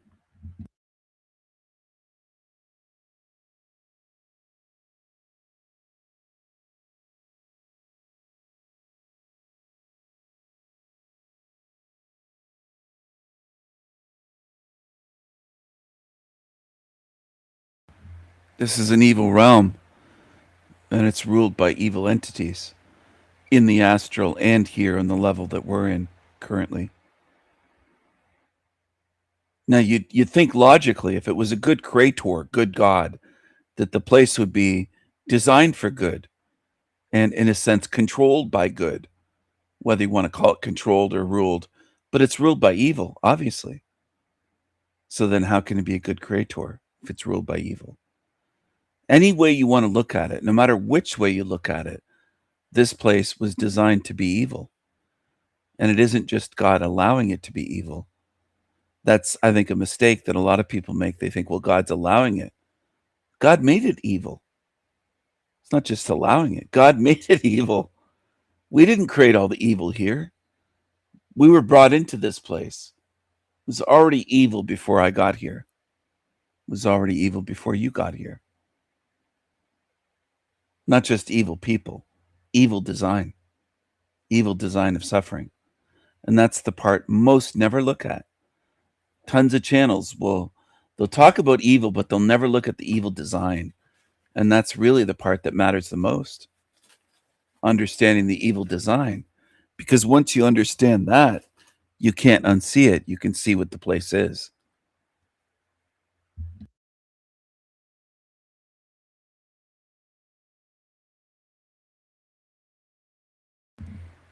Evil creation, evil creator. Evil design, evil designer. It's that simple.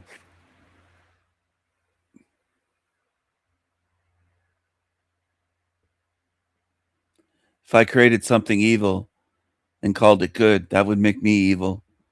And that's what their God is. It's an evil monster. Now, it might be one being, it might be one entity, it might be a dozen, it might be the Elohim, as they say in the Bible, it might be a group, a race, Either way, if it's one or if it's many, it's evil, or they are evil, the ones involved in this. And that's scary for people. They don't want to face that. They don't want to look at it that way. They get scared. They want a good God protector to believe in. They want beliefs and feelings, not truth. They're afraid to face where they are. They're the type that they wouldn't want to look at an open sewer and say it stinks and it looks like shit. And if I were walking through their neighborhood and walked upon that scene in the middle of the street, I'd say it stinks and it looks like shit. And they'd probably turn their heads quickly to look at me like, how dare you say that? And I'd say, yeah, it's true. That's why it offends you. It upsets you and triggers you because it's true. Lies never bother people in this realm. Most people are unbothered by lies. In fact, most of them rather enjoy lies. They like being lied to and deceived. It feels good to them. And they'll get very upset and triggered if you just tell them the truth. Sometimes they'll get sick and start burping and reacting the way these demons do on YouTube panels when I come on and I call them out on the truth, and they almost throw up. Some of them, they get sick. Truth makes them sick. They hate the truth that much. They don't want it. They want to reject it. They can't handle it. They can't handle the truth. They can't handle the truth. And they can't handle it. They're not like me. They don't love the truth. They don't care for the truth. They don't view the truth as something sacred. Some people still repeat tons of those stupid cliches like, oh, you don't need to defend the truth. Just said, yes, you do need to defend the truth because it's always under attack. You absolutely need to defend the truth and defend morality in this realm. Most people in this realm defend evil. They don't defend truth. And truth is under attack. And good, moral, truthful beings are under attack here.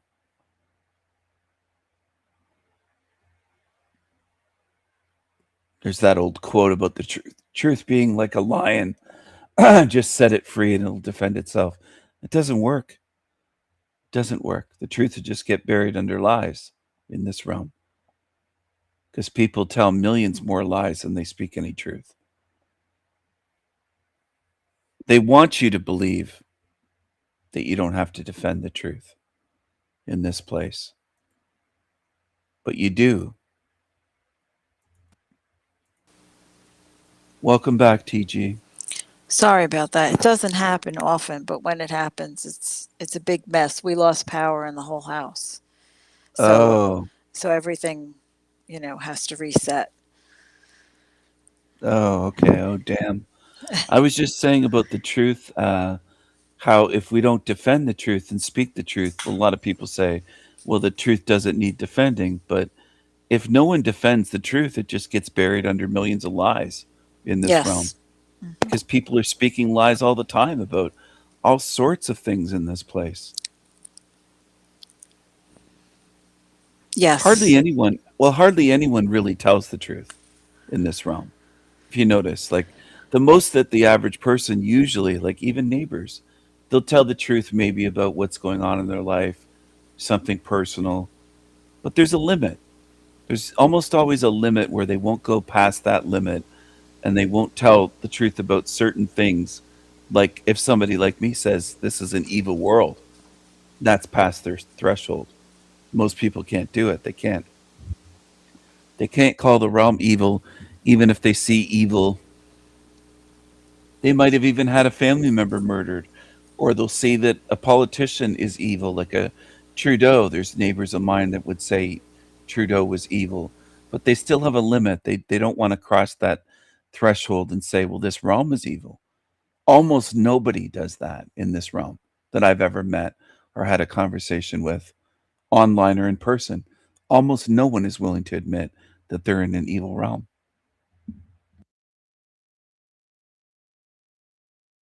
It's true. Even family members, you can't can't get anybody to admit it or even think about it.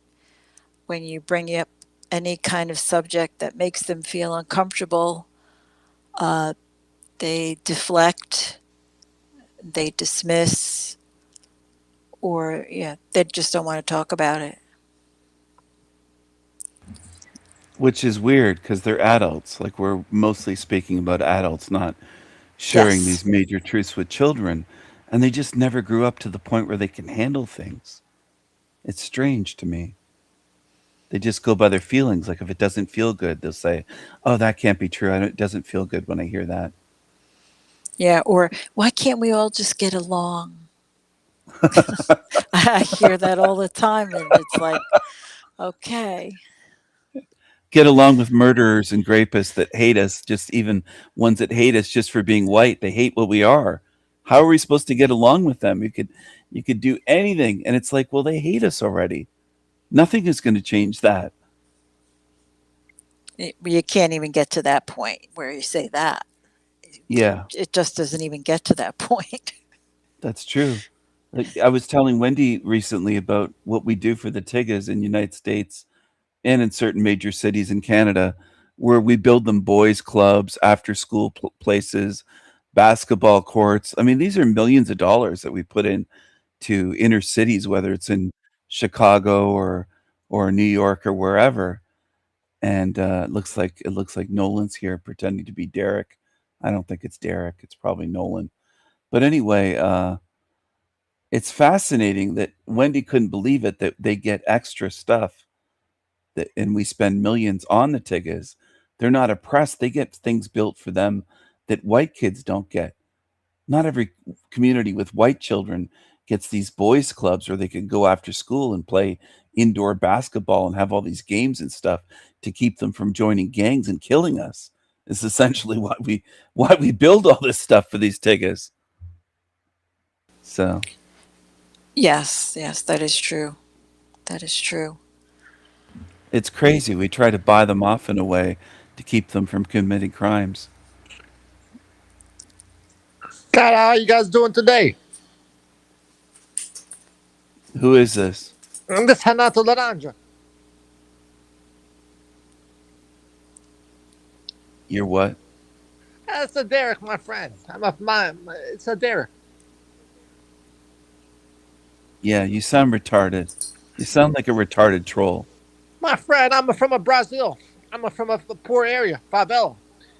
I'm trying to talk to you a long time here. This is not a hell. This is actually a paradise land. Okay. Did you just say that you're retarded without saying you're retarded, Derek? No, my friend, I live in a very poor area. I live in a poor country, and Great. I still know this is not hell because And you're still stupid. You're still I'm not stupid. stupid. You're I'm a still very retarded. I'm a very smart man, and You're but retarded. Is that what you're saying? you do not like to debate me. You just like to call call me bad names. I don't know who you are. You're here. You think you're debating me, but you're saying you're poor We're and gonna you're have a retarded debate, my because you don't. friend. That's why I joined this chat. We're gonna have some debate. You No, think this you're is not a going to hell talk realm? over me. You're not going to talk over me and try to control my channel. I don't believe you're from Brazil. I've never seen you before. You're most likely somebody using a voice, playing a character, being a troll. I don't believe you. I think you're a lying retard. That's what I think you are. I'm lying, my friend. Why do I have to lie? I think you are. You think someone can have a name Derek? What's wrong with having the name Derek? It's a very I common don't care. I don't It's a care. very common Anglo. I don't give a shit. I have to keep you. You don't have any manners. My friend, I'm a very good manners. I'm not your friend. So you can stop with that bullshit, that influence tactic. I'm about to kick you off unless you have something to say that has some substance. Prove to me that this realm isn't ruled by evil. Go. Well, my friend, you say that germs are Don't real. call me my when friend. Germs are in fact not real. So when you say that I they're didn't say actually, germs. I didn't say You germs. say that everything in this world is trying to kill us and eat us, and this Yeah. life Is that what I say? my friend. I You talk say about germs trying to kill us. See, you're misrepresenting my whole model. You're not an honest man. You're first just a of piece all, of you shit. believe that germ theory exists, which is You're a false. piece of shit. You're a piece of shit. Germ theory. I said, prove to me that this realm isn't ruled by evil. He starts talking about germs. I kicked him off, TG. They're gone. They had a chance, but they couldn't answer the question. No, he was way off the train of thought of bringing in germ theory. How is that going to prove his theory? Well, In I what asked him a direct question. Prove to me that this realm's not ruled by evil. He starts talking about germs. It has nothing to do with it. Yeah, this is the kind of conversations you try to talk to people and they go off on a tangent, talk Well, about something else. Yeah, you can stay here then. That's all. He can find out how wrong he is. He'll go into the recycling bin, and for his disrespect, he's not going anywhere. I think the odds of him getting out of here are about as likely as somebody going to a casino right now and playing the roulette wheel and guessing 100 numbers in a row that are correct. Now he's back with a different name. It's just a troll. He's not a real person. He's coming back as Ben. It's probably the same one.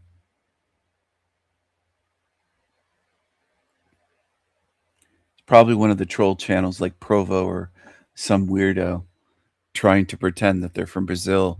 The guy didn't have a Brazilian accent at all. Just demon games.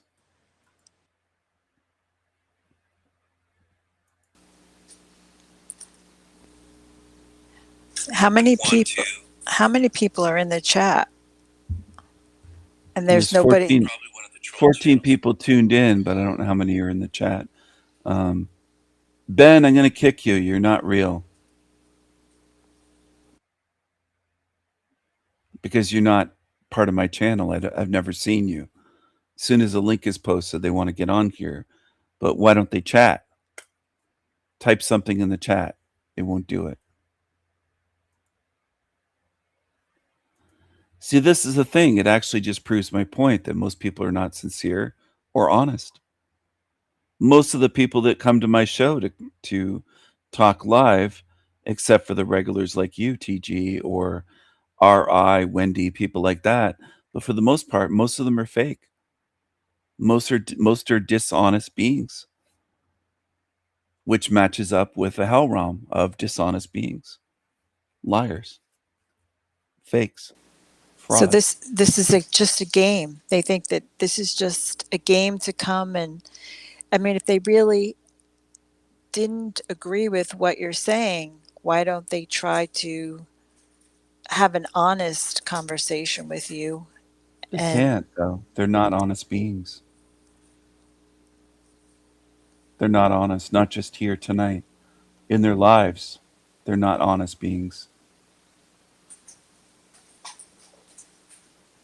Most aren't in this place. They treat life itself like it's a game. Many of them say this is a game. They treat all of life like it's a game. Like they're playing games on people every day, not just here on my channel. They treat life itself like it's just a game to play around with people. I can just change the link to the creature Ben that is most likely that fraud that was just here. That's all I have to do, and you can't get on. You're back on, Derek. How's it going, man? I knew it was you.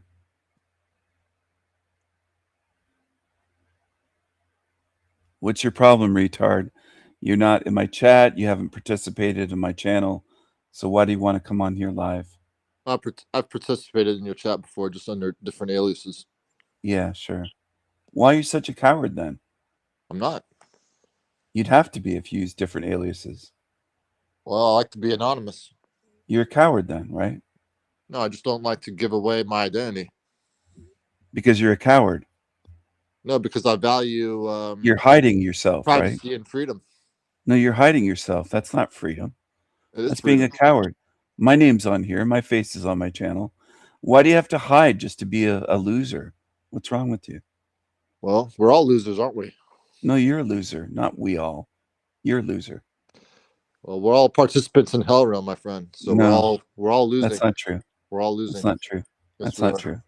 No. We're all See, I participants. can tell. I You can tell chose what the you mirror, my are. friend. You're talking over me again. I'm going to kick you off one more time, and I'm going to kick you and change the link. You won't be back. See, you are a loser. You don't have manners. You have to hide who you are. You're not a man.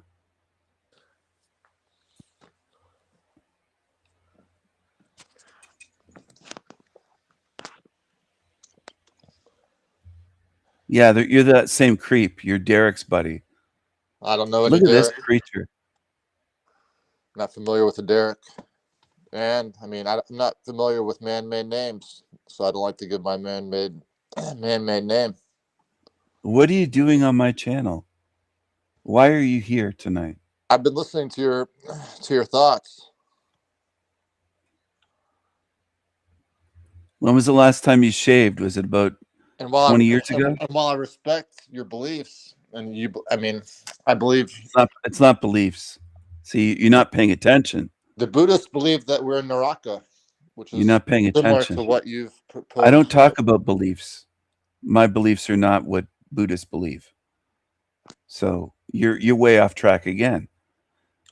Have you ever been in a psych ward and medicated? I think you have some mental issues because you really have difficulty paying attention and understanding things. Well, I'm trying to respond to your criticism. My channel is not about beliefs. So why are you here? I know belief is just the enemy of knowing. I resonate with that. But Resonate. That's a Yes. new age term. New agers love to say they resonate. Are you on drugs right now or something? Are you on I do not take LSD? drugs. I do not take LSD. I do not take any Uh-huh. drugs because I know every drug of this realm is just Sure you do. routine. Are you a new ager? No, I'm not. Okay, you're I'm not. nothing. I'm a nothing. You're nothing. Are you a demon or a zombie? Well, we're all demons in this realm. No, we're not all. That's nonsense. Well, 99% of the creatures in this realm are demons. Where's just your evidence for that? Just going based on mathematical probability, Yeah, where's your evidence for that? I could be talking to a demon. Huh, what's that? I think you're a demon. Well, we're all demons. No, we're not. To be transposed. I'm done here. with the we all. That's just absolute Everyone shit. here in this realm. That's just absolute shit. I'm getting rid of them. You're not wanted here. You're a creep. And you've been here before. I recognize that face of yours. You're not wanted here. You're not wanted. You're not needed. Goodbye. I changed the link so he can't get back.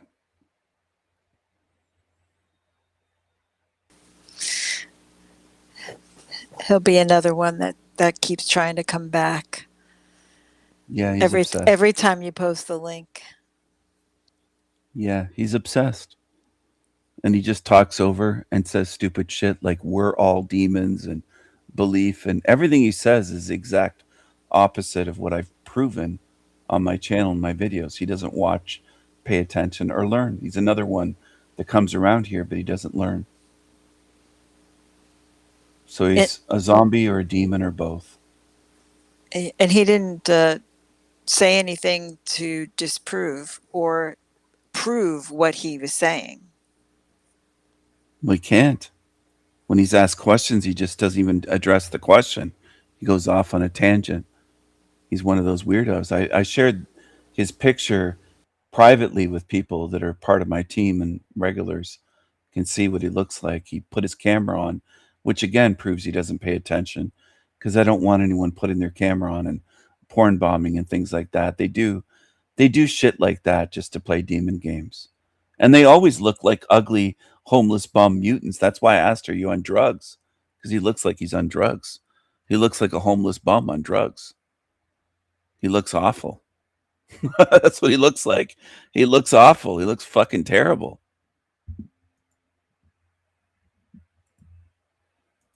And I'm not surprised.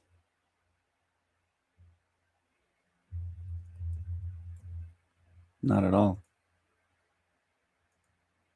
Hello, Mayhem. Good to see you. Mayhem just joined. Maybe Mayhem could try joining the chat, joining the conversation. Oh, well, you changed the link. Sorry. Yeah, she could have until then, but if I post it, he'll just join again. I'm sure he's just waiting. He doesn't have a life. This is what the guy looks like, by the way, everyone. I took a screenshot of him backstage. He turned his camera on. I never ask anybody to turn their camera on. I prefer if they don't, but because I don't want them to try to porn bomb me. So I'm able to disable people's cameras. So even though he turned it on, I can speak to him and have his camera turned off where it won't show up. Because I don't trust creatures like this. They'll try to get rid of my channel. They think that's what's fun. Yeah, his beard is looking creepy. Yeah, he could be Jack Talcott's brother. He's gross. Maybe he should wash his beard or shave it or do something. That's why, for people that are wondering, that's why I said to him, I asked him if he's on drugs. Because when I saw the camera go on, I thought, yeah, looks like a homeless bum.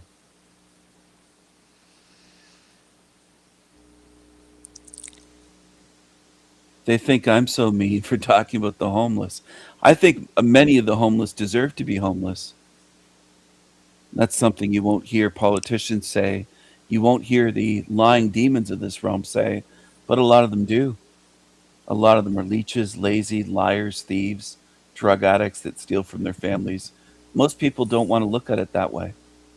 What most people want to do is stay simple and say, those poor homeless people. That's the simplest thing. Then you don't have to face that many of them have done things where they deserve to be where they are. Many of them are evil. Many of them would kill your children or kill your wife or best friend, and people are defending them, saying they're so good. Just because you're homeless doesn't make you good. But humans are simple. So they feel sorry for demons. This guy's a demon, this guy on the screen here. The beard, the big teeth. We had a homeless, I don't know, they said that they were crossing the country. It was, I guess, a man, a woman, and then there was a child. And I they had the matted hair, dreadlocks, whatever you want to call it. I call it matted hair look. And they were in the store buying candy. I just felt so bad for that child. I didn't give them any money, but I just thought it's almost like child abuse, or it is like child abuse. Yeah, it is child abuse. I wouldn't say it's like it. It is child abuse, just like neglect. It's the same thing. You leave your child on the floor. You don't have to hit your child for them to be a child abuser. Landry was a child abuser. He neglected his newborn baby on the floor all day while he sat on YouTube on a dirty floor of a dirty apartment. And then when the green screen went out, it showed how dirty the place was. I knew it was before that. I could tell he was a scumbag greaseball. I knew he was a criminal, and he was just in jail again recently. So last month. This is the thing. People will be defending and crying for Landry the rest of his life in this realm. He'll get more tears of sympathy and support than his daughter ever will. It's It's a good thing that his daughter is not with him. That hopefully she's It is. I hope she stays away. I hope the ex-girlfriend keeps her away. I hope she did move out of state because he's just a piece of shit. And he'll have 100 people feeding him sympathy on his channel. His daughter doesn't have 100 people feeling sorry for her. I doubt it. I doubt it. Yes, I don't think so. He does. That's the way this Hell Rum works. And most people think I'm evil and mean for calling him out on being a neglectful deadbeat dad, an abusive piece of shit, and everything else. They think I'm so bad. Well, what have I done? He's a child abuser. He's a criminal. And his dad ran over a child, doubled back, saw that the girl was dead on the ground, and then drove away. He didn't just hit and run. He turned around, came back, saw, okay, I hit a child. She's on the road dying, and drove off. That's what Landry's father did. Awful. And I've shown his mugshot. So, like father, like son. I called it months ago. I made a meme like father, like son. I can keep showing people that I can see this stuff. And they don't have to believe me. That's what I keep telling people. They can go right here, what's on the screen. They can go in there and have fun. They don't have to learn on my channel. They can come around and be a loser demon and play these little demon games. But when I show creatures like this and I call them demons, I'm not kidding. It is what it is. That's why the eyes look so dark and there's a dark, evil look to it.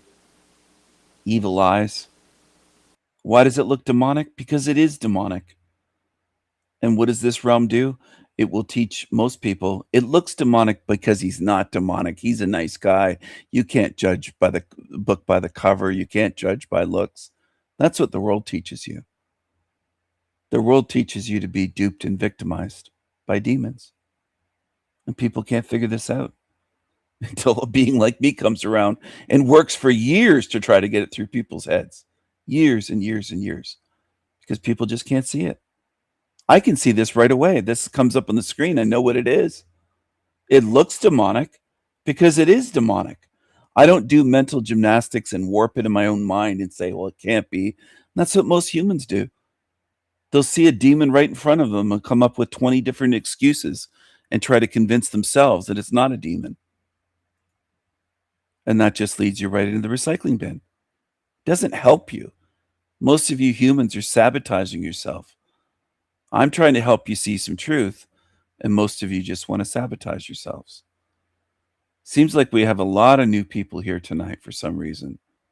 Red Rose is in the chat. I don't know who that is. I don't know that. So they'll start talking about hell out of the Bible again, and I'm not even talking about the Bible. This is what I mean by people not paying attention. As soon as you say words, they'll say hell, demon. That sounds like the Bible. Look at the concept of hell in the Western burning alive, etc. Look at this. You don't have a clue what I'm talking about, but you're typing in my chat room. Red Rose, you're a fool. You're not here to learn. You're here to spew basic zombie shit that everybody's heard as children. You came here to do that? Because I'm not describing hell where people are burning alive, dummy. Maybe you should listen and pay attention. You might learn something, dummy. That's what I'm going to do from now on. Just call them dummies. And it's so stupid to go to a high-level channel and just spew nonsense. You might as well go up to one of the greatest mathematicians on earth and say, hey, did you know that 2 + 2 = 4? That's your contribution. It's like, yeah, I know that, but that's not what I'm talking about. I'm not talking basic math here. You have no idea. They have no idea. Go ahead. Well, I was going to say regarding the demons, like Landry, I think people, just like they can't, they're afraid to not believe in God or Jesus. They can't accept that people, these people are demons, and that they have no good intent. Excuse my voice. I'm losing my voice. It's okay. Yeah, I agree. They can't accept it. And as I've said, they'll realize it when their faces get eaten off. They were warned by me. Few people in this realm ever get any true direct warnings where somebody says, if you don't see this, this is what's going to happen. I would say that's rare. For any of you, whether you're my regulars, mainstream normies, most of you don't get those direct warnings in life. So Never. Yeah. what I'm telling people with demons is, if you don't see what this thing is on the screen and the others that I show here all the time, tons of them, eventually they will be eating your faces off. You will pay a price for not seeing or being too scared to admit it. If you're so scared of the truth, eventually you'll end up in a scenario where you'll be with these demons, and they won't be hiding what they are. They'll just cannibalize you. And you'll be wishing that you listened to a being like me that gave you that heads up warning, where I don't have to do that. Nobody's making me do that. I'm not obligated. I get mocked for it. I'm not doing this for money. I'm not doing this for praise. I hardly get any praise in this entire realm. And I'm not looking for praise. I'm looking to share the real truth that most people will never face and never speak, because they are different than me. They are afraid to even go near the truth, much less to speak it publicly, to speak about demons, hell realm, what this place is, evil. It's much easier for them to lie and deny and pretend. No, I have not. You're the only person that I've come across that ever spoke the truth that you speak. You're the only person. No one has ever said the things that you've said. I went to a Catholic school. I grew up going to a Catholic school. So I had the whole indoctrination, and, I always had questions and never got, an answer, a satisfactory answer from anybody, whether it be a teacher, a priest, a nun. And, you're the only one that has ever said the things that I've never heard, that I've always questioned. I grew up Catholic. I was sent to a Catholic elementary school, and I would say that most priests and nuns, if not all of them, are child abusers to varying degrees.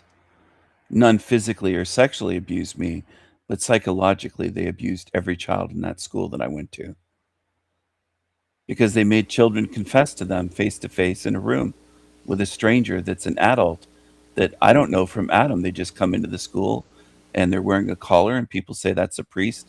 Tell them your sins. Now, how's that normal?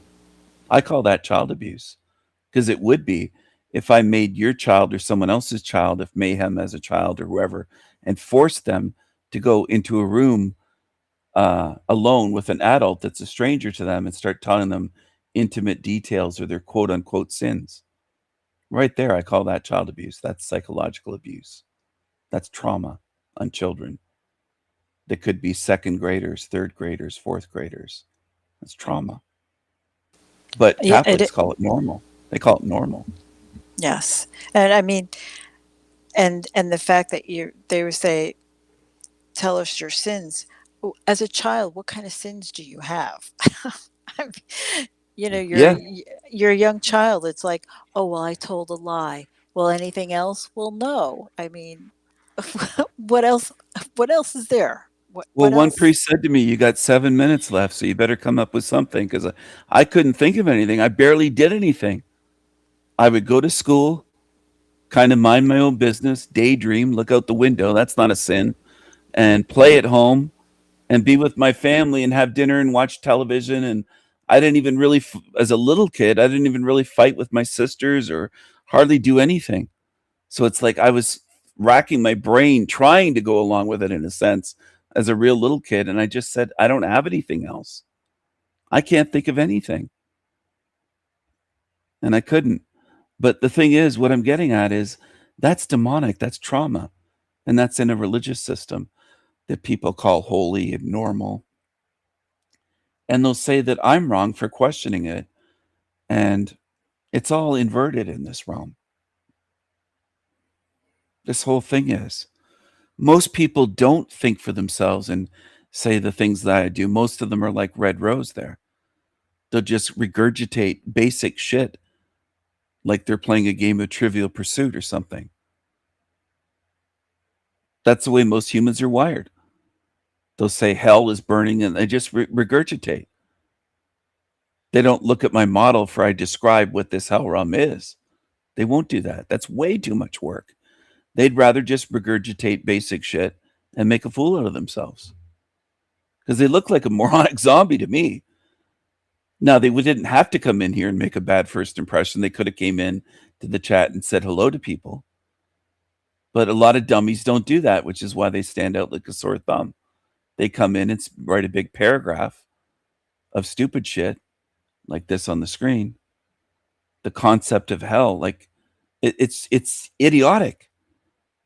They might as well come in here and say about the Roman Catholic Church when I'm from a family of priests and nuns and Catholic teachers, and I was in Catholic school and my cousins were all Catholics. And you don't have to come in here and tell me this basic shit.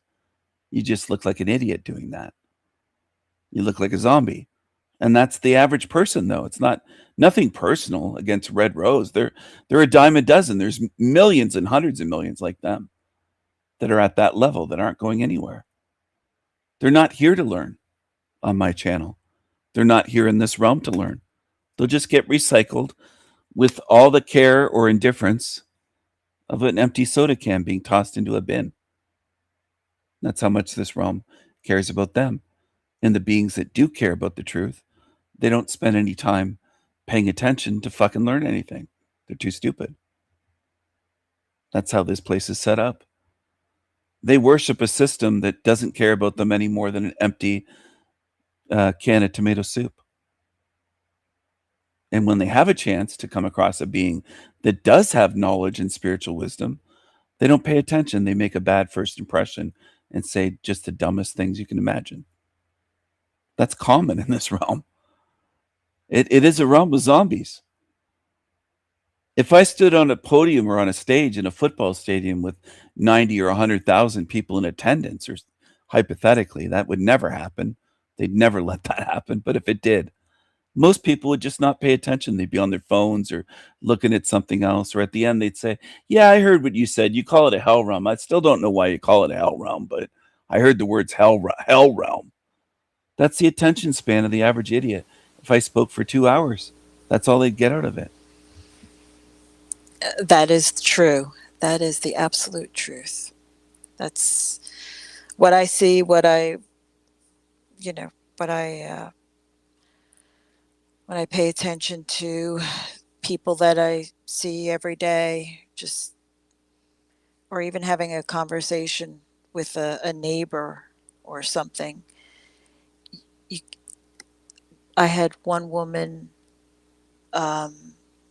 we were talking about an author, a book. We were talking about a book, and she said, oh, my husband would really like to go to, I don't know, some country in South America and visit this area that to me looked like someplace I would never want to be. It did not look like a place that that you'd want to visit. And she said, oh, he loves that kind of stuff. And these are older people. And I just thought, I said to her, I said, I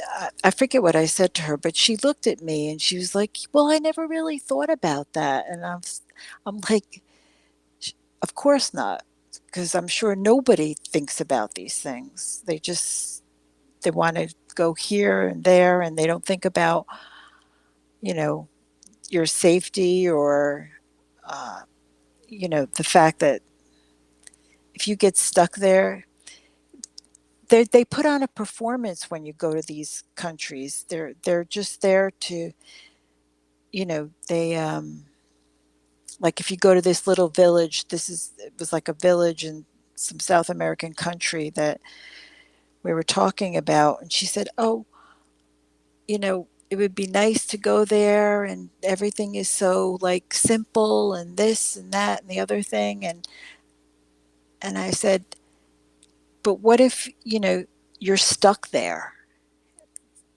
They're just putting on a performance for you. After the performance is over, you leave the village and then they go about their normal, miserable lives. They're just putting on a performance because you paid money. But what if you were stuck there? I don't know. It's like I also read about some couple that was in South Africa on safari, and they were killed. They were macheted to death, and they said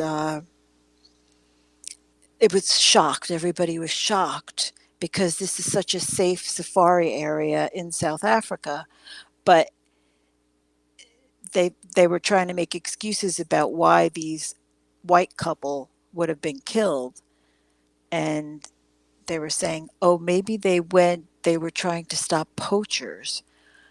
Well, if they're trying to stop poachers, then it's not a safe area. And why would these people be trying to stop poachers? I think that they were killed for other reasons. And that's all I have to say about that. I agree. I mean, probably killed because they were white, probably robbed of their money, a combination of, I mean, these darkies are not going to care if you're a white person. Millions of them there hate white people to begin with. So they don't care about your life. If they can get away with killing a white couple and get your money, for them, it's bonus and bonus. They don't care. They're just savages. They're brutal. As for somebody getting stuck maybe in a South American country or the jungle or Peru maybe, or the Amazon somewhere, once your money runs out and you're stuck there, these villagers or shamans or tribal people, maybe they'll eat you, maybe they'll cook you, maybe they'll have you do a ransom video where they make you do a video when there's off camera, there's a pistol aimed at you and they tell you what to read. And they get you to send $100,000 or $1 million, and whatever that goes on in various countries where white people get kidnapped and held for ransom. Matt McKinley sold ransom and kidnapping insurance. That was his thing. So I guess some people buy it. He made a living doing that. So I don't know how many people go traveling and buy. I never heard of it till I heard of him selling it years ago. But I guess it's a thing where it can keep people in business selling basically one type of insurance, kidnapping and ransom. That was his specialty. He wasn't selling car insurance or home insurance or life insurance or regular life insurance, like you die of natural causes or something and people inherit the life insurance policy. So yeah, I guess there's a lot of that going on. There's probably more of it than we ever would know about. I bet very, very little of it, I bet, is reported of white people from America, Canada, the UK, countries like ours, traveling to these dangerous places and getting butchered or getting kidnapped for ransom. I bet it's way more common than people even consider. And you're right, they put on a performance, and if you ever got stuck there, if something happened, and anything can happen, all of a sudden a civil war breaks out. They close the airport. Well, you're stuck. Where are you going then? You're stuck with them. And then what happens if there's no ATMs or there's no way for you to get money? You have no cash, or your cash runs out after a couple of weeks. Then what? Then what do you do? So these white people would be looking at each other like, yeah, well, they don't even think that that's possible. These people, they don't even think that there's anywhere dangerous in this world. They're so out of touch and they just don't think. They don't think that they're in a dangerous place. There's enough evil that happens where we live in the West. There's home invasions. There's all kinds of terrible things going on. So it's strange to me, but the average person is just a zombie. They don't think of anything. They're not prepared for anything, and they never think anything is going to happen. The guest is R.I. Mayhem. R.I. is on with me right now. She was wondering who the guest is. This is TG. Oh, sorry, TG. I said RI by mistake. It's TG. I don't know why I said RI, but yes, it's TG. I had RI on one other time, but it's TG tonight.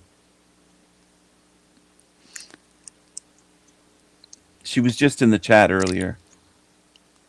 And if you scroll up, I'm sure you could probably go up to where TG was there. I don't know who a lot of these people are tonight, though, in the chat. There was someone else in there. If I scroll up. Allie Johnson. Yeah, I don't know who that is. Another generic name and an A. And Red Rose just has an R. But it's a dangerous realm when you think about it. I don't just mean, I mean even just the danger of violence happening. Because there's no way that we can know. I like to ride my bike in my neighborhood, and there's usually not a lot of traffic, but twice I was almost killed just riding a bike in my neighborhood. And I don't wear a helmet. It's not like I'm riding a bike to perform a race at some point. It's something I like to do, and it's good exercise, and I enjoy looking at the scenery. And one time I was going up a street, and this big pickup truck was coming down, and he was headed right towards me. And so I had to jump off into the bushes, and I looked up at him, and he was looking at his phone. He wasn't even looking at the road, and I thought, I could have been killed by this person who's not even paying attention. And another time, it was a woman in another. They like to drive big pickup trucks around here, so she was driving a big pickup truck, and there was a mail truck in her way, so she was going to go around the mail truck, which there's no reason for that. It's not like a busy road, and a mail truck only takes 30 seconds to deliver the mail, and then it moves on. Well, she was impatient and decided to go around the mail truck. And I don't know whether she saw me or not. I don't know how she could have missed me, because I was right there, and she just came right around. And again, I had to jump off into the bushes so that I wouldn't be killed. And she just sped right around the truck, the mail truck. She wasn't a regular, she wasn't a neighbor, she must have been a visitor, but because I haven't seen her again to say anything. But I mean, just in my neighborhood, I could have been killed by crazy people. Yeah. That's happened to me not that many blocks away from where I live. I was walking back to my house, and I don't know, I must have been maybe 6 blocks away, or I wasn't very far. I was getting on a walk, but getting closer to home. And I went to walk across a side street, and someone from the main street just did a squealing tire right turn. And if I had stepped off the curb into that side street, obviously a pedestrian has a right of way. There's no stop sign, no anything. It's just a side street. I would have been run over. I came inches away. If I had made one more step, they didn't slow down. They just squealed their tires and made the right turn. I would have just been completely run over if I would have walked one more step out into the road,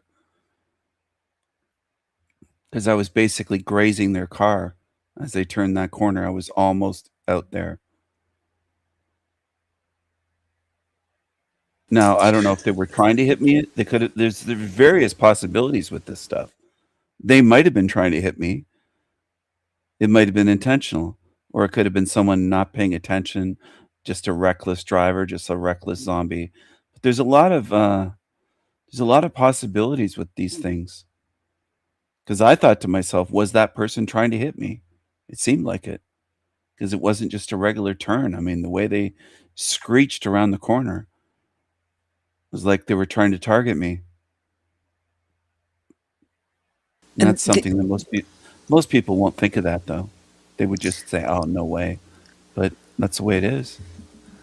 Well, if you think about it too, if they're not paying attention to the road, if they're on their phone or they're in a rush and not thinking about who else might be on the road, it could have been anybody that was on the road. It just happened to be me, but it could have been a child on a bike. It could have been an older person walking Oh on yeah, the street. So they, because they're not paying attention, what they're doing is intentional. They're yeah, intentionally going to hurt someone, maybe kill someone. and they don't care. There are people killed every year. I don't know how many, but I mean it's quite a few that are texting and driving and crash either into a pedestrian or a head-on collision, and they're looking down at their phone. They're driving and they're texting on their phone. That's common. That's one of the common causes of accidents. So a lot of beings in this realm, I think that's what would surprise people. They don't want to face it. That most of them don't care. They don't value other lives at all. But people just want to keep saying, "Well, they're still human. They're not evil, Stephen." That I wonder what the threshold is for the average person where they'd have to admit that there's evil beings around them. Would they have to slaughter and torture their whole family in front of them? Like, I wonder how far it would have to get, how extreme, for them to finally acknowledge, yes, there is evil here. Because it just seems like most are just handed passes and excuses, just endless excuses here. No matter what happens in this realm, people just make excuses for it. Yes, and um, when my father was very sick and he was dying, his wife made poor medical decisions for him, and I could make suggestions, but I didn't have power of attorney, so I couldn't uh, make decisions for him.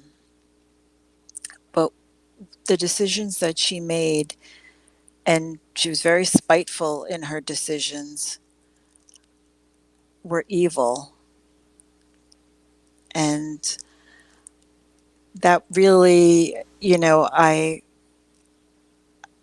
never really saw or thought about evil in that way until that happened. And the suffering that I saw because of her evilness really, really affected me.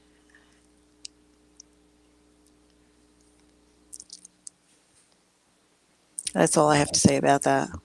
Sorry to hear that, but uh, I I think that's also pretty common, more than most people realize. I went through something similar with my mom, and I didn't have power of attorney, so I was trying to advocate for her pain management and stuff, and I was just being fought against. And yeah, it's terrible, but it's the but I'm using is I wish it wasn't this way. It is this way, though. Unfortunately, it's a evil realm where evil creates suffering, and they seem to love it. They seem to prey in those moments where someone's dying, or just when people are vulnerable, when you're tired, when you're stressed, when you're worried about a loved one, and all you have all that going on, and they're very opportunistic about it and predatory. So I think a lot of that goes on. And if people start examining the realm itself, everywhere you look, there's something to varying degrees. Worse, some obviously is worse than others. Losing loved ones and dealing with evil is horrible. But there's also the day-to-day smaller evil shit that we deal with. A lot of times people just don't look at it as evil. They just kind of forget about it.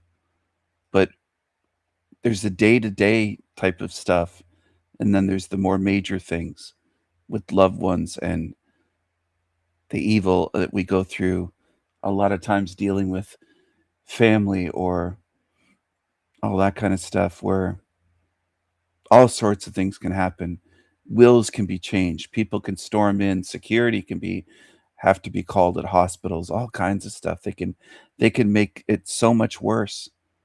And a lot of them do. If you have evil family members, they'll make what's already bad, like you see someone dying that you care about, and they'll just make it 10 times worse. And some nurses will tell you that this isn't that unusual.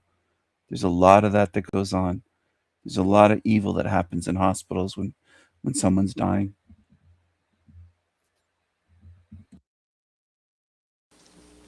Yes, there is. There is.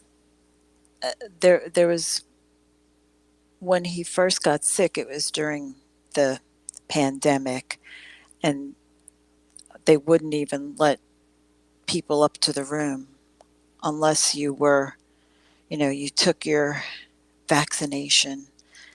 And I said, what are they going to do? They're going to ask me to prove it. There's no way that I can prove it to them, because it wasn't like they were giving out cards to prove it at the time. So I just, I said, yeah, I did. And I went up there. I was like, you're gonna deny me from visiting somebody because of something that you believe in, that there's no proof. And it was really just a lot of madness. There was one nurse. There was only one nurse out of all the nurses that came through his room, and I saw, there was only one that was really very helpful, very understanding, and made great suggestions. But that was one of many. Yeah, I understand what you mean. Well, there were thousands of people that passed away without their loved ones being there. That was a common thing to happen, where they didn't allow them to be there. There was a thing in Canada where they had it on phones, and it was like a QR code to scan to prove that you had it. And I went somewhere to use the restroom. I was walking, and it was winter, and I was like, I really have to use the restroom. I'm not going to be able to make it all the way back to my place. I was walking. It was cold. And I went into place. I was willing to order food. I was willing to go there for lunch, and I was going to order a burger and fries and a drink or whatever. They wouldn't let me sit and serve me, because they said you have to have the jab and both boosters. You had to have all of it. And she goes, can I see your phone? She goes, I'll just scan it as proof. And I go, I don't have that. I don't have that. I don't have anything. I didn't, and I didn't even know about that, because I don't watch the news. I don't own TV, so I just try to stay out of things. But she let me use the restroom, so I had to walk past everyone, because it's at the back of the restaurant. So I ended up walking past everyone.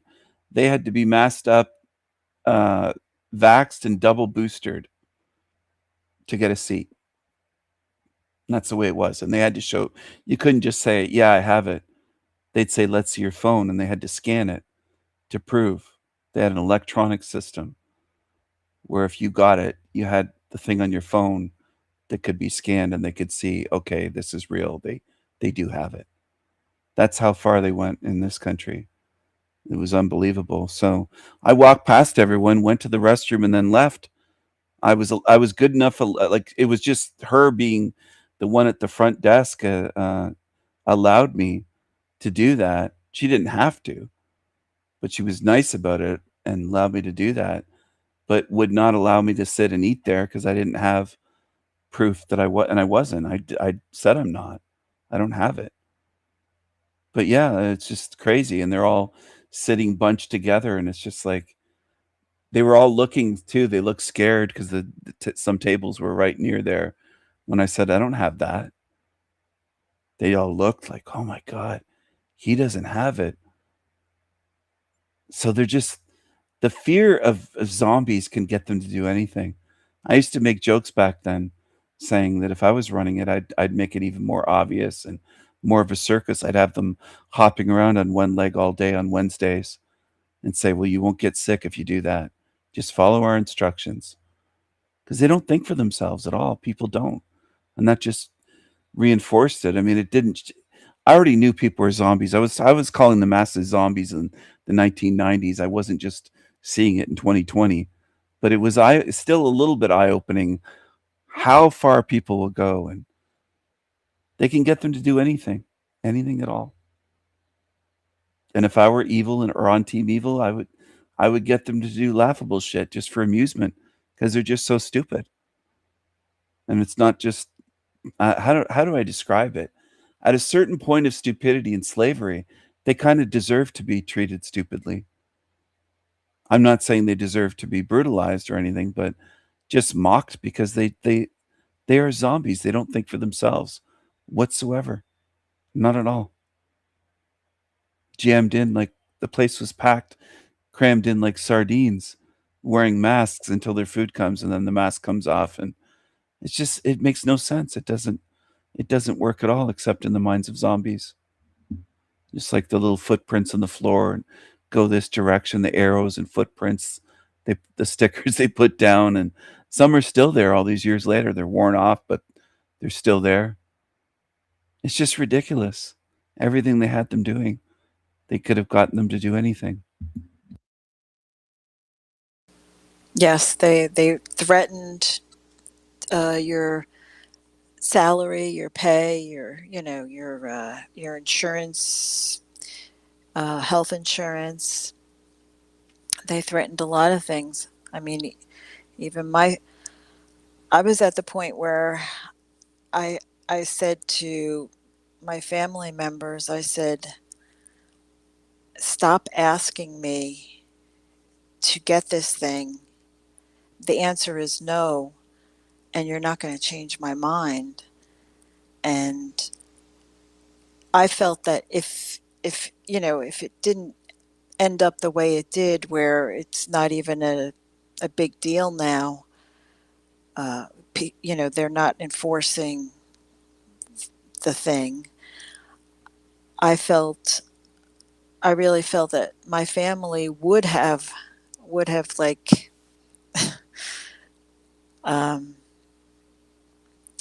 forced me physically. They would have held me down. I feel like they would have betrayed me that way. Oh wow. Well, how can you trust them after that, knowing that they would have gone that far to do that? Well, I don't trust them with everything. I don't trust them with certain things. But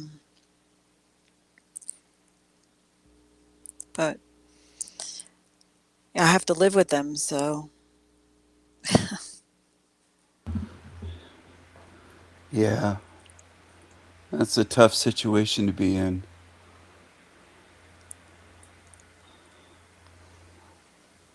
Having to live with people that would do that, or side with the government, side with the medical zombies. And even now, when I try to show, and say, oh, look at this report, it says, that if you got this thing or whatever, then this could happen. They don't believe it. They they just like, oh well, that's your what is the word? You're uh, one of those people that I forget what the word is, but it doesn't go with the flow. You're one of those people, they say, and I'm like, well, this isn't I didn't put this report out. This report came out of, where you would believe something like that would come out of. I didn't write the report. I didn't tell them to write it. Yeah, I know what you're saying. Did they call you a conspiracy theorist or? Yes, of course. Yeah. Yes, I Yeah. am a conspiracy theorist. I'm this, that, and the other thing. And Well, you didn't write the reports, and I didn't create 10,000 diseases in this realm that are documented by medical professionals. I didn't name the diseases and genetic disorders. They exist and they've been studied by others. But when I bring that up, people say, well, you're evil. You're talking about suffering. Well, I'm talking about what exists. I didn't create it. It's the same thing. You didn't create these reports that show the damage that the jabs can do, all kinds of things, hearts damaged and lungs and seizures and you name it. There's all kinds of damage. And that's the way, see, people would call it a defense mechanism. They'd say, well, they're defending themselves. They're defending evil is really what they are doing. yeah, I don't know how they could say they're defending themselves. What are you defending? Evil. You're defending. I mean, if you would just look at it and pay attention to what you're being told and what you're being shown, you wouldn't believe what you believe in.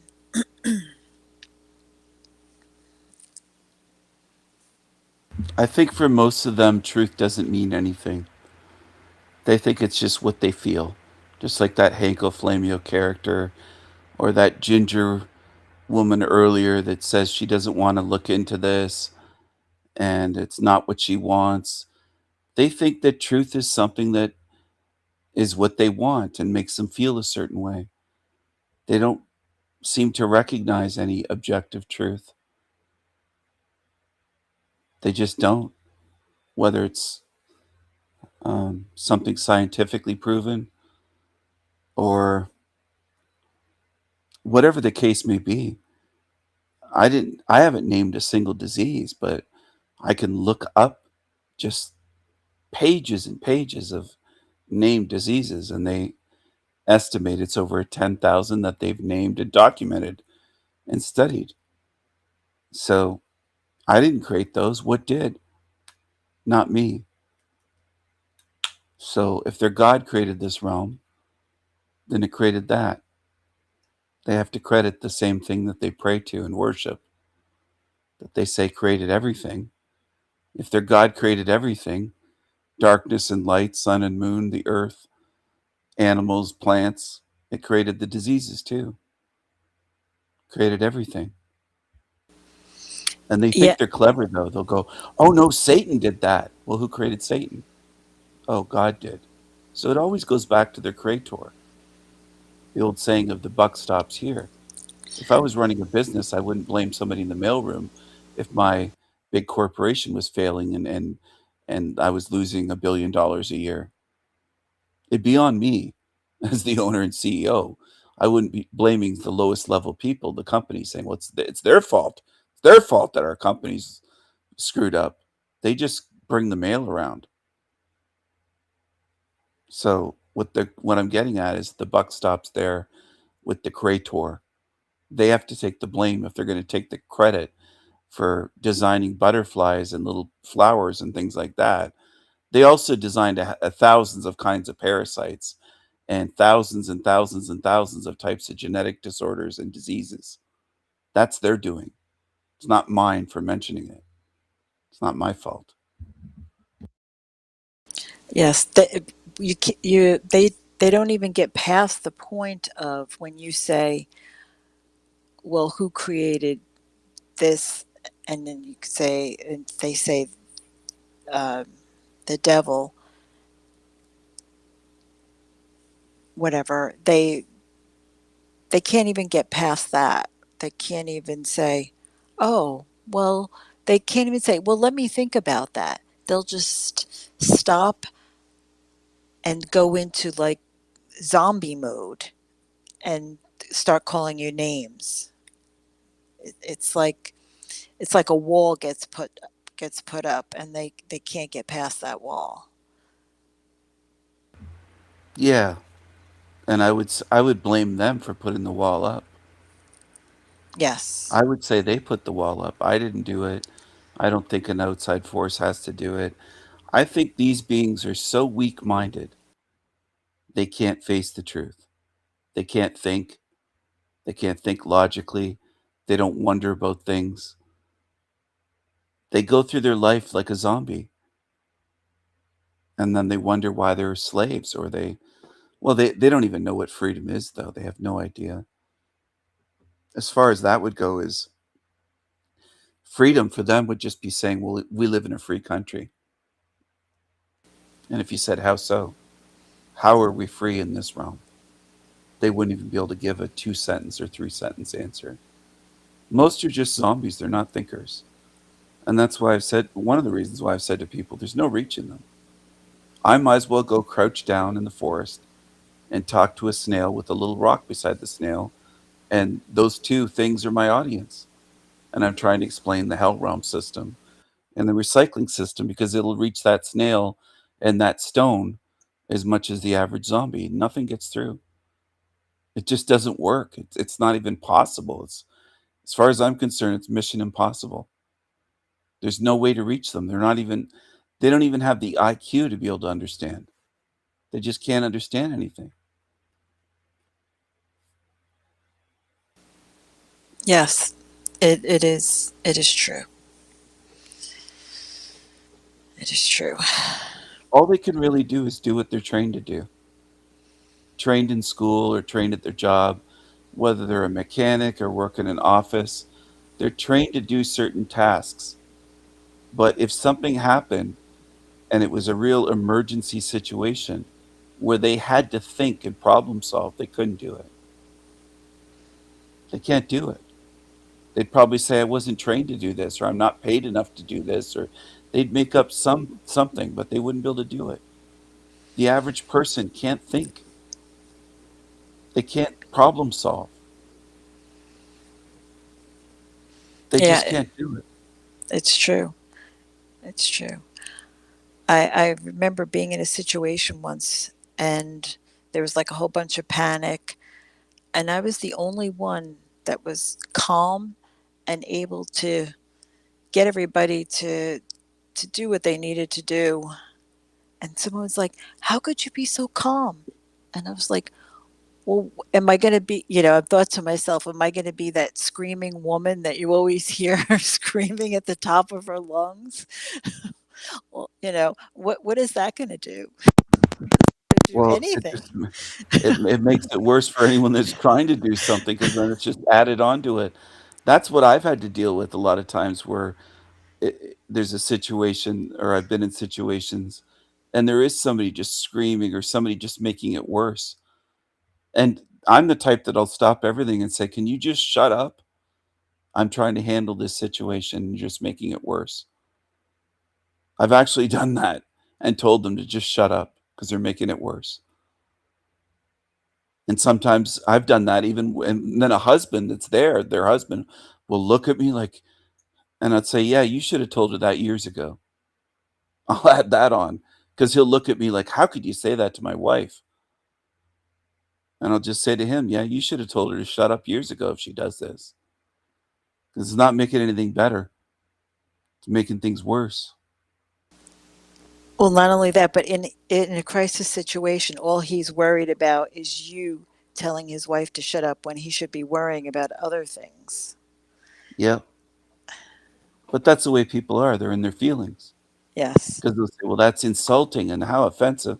It's like they'd rather somebody die.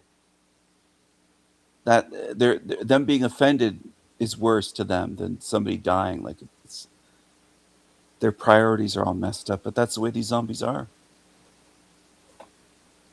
That's the way they are with almost everything. It's always about their feelings. Yes.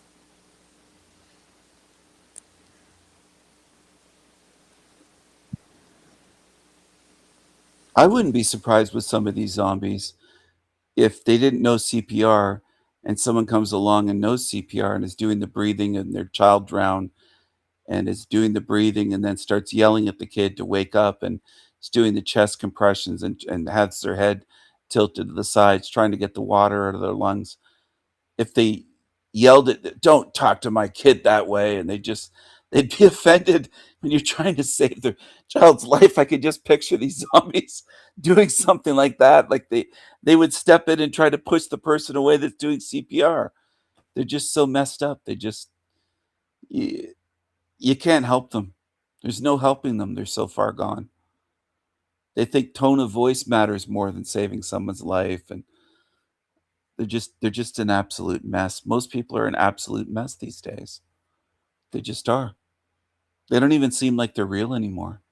They don't seem like the way people used to seem like many decades ago. I'm not saying everyone back then was good, but they seemed more like real living beings than what there is today. They've degraded to the point of just being these zombified creatures.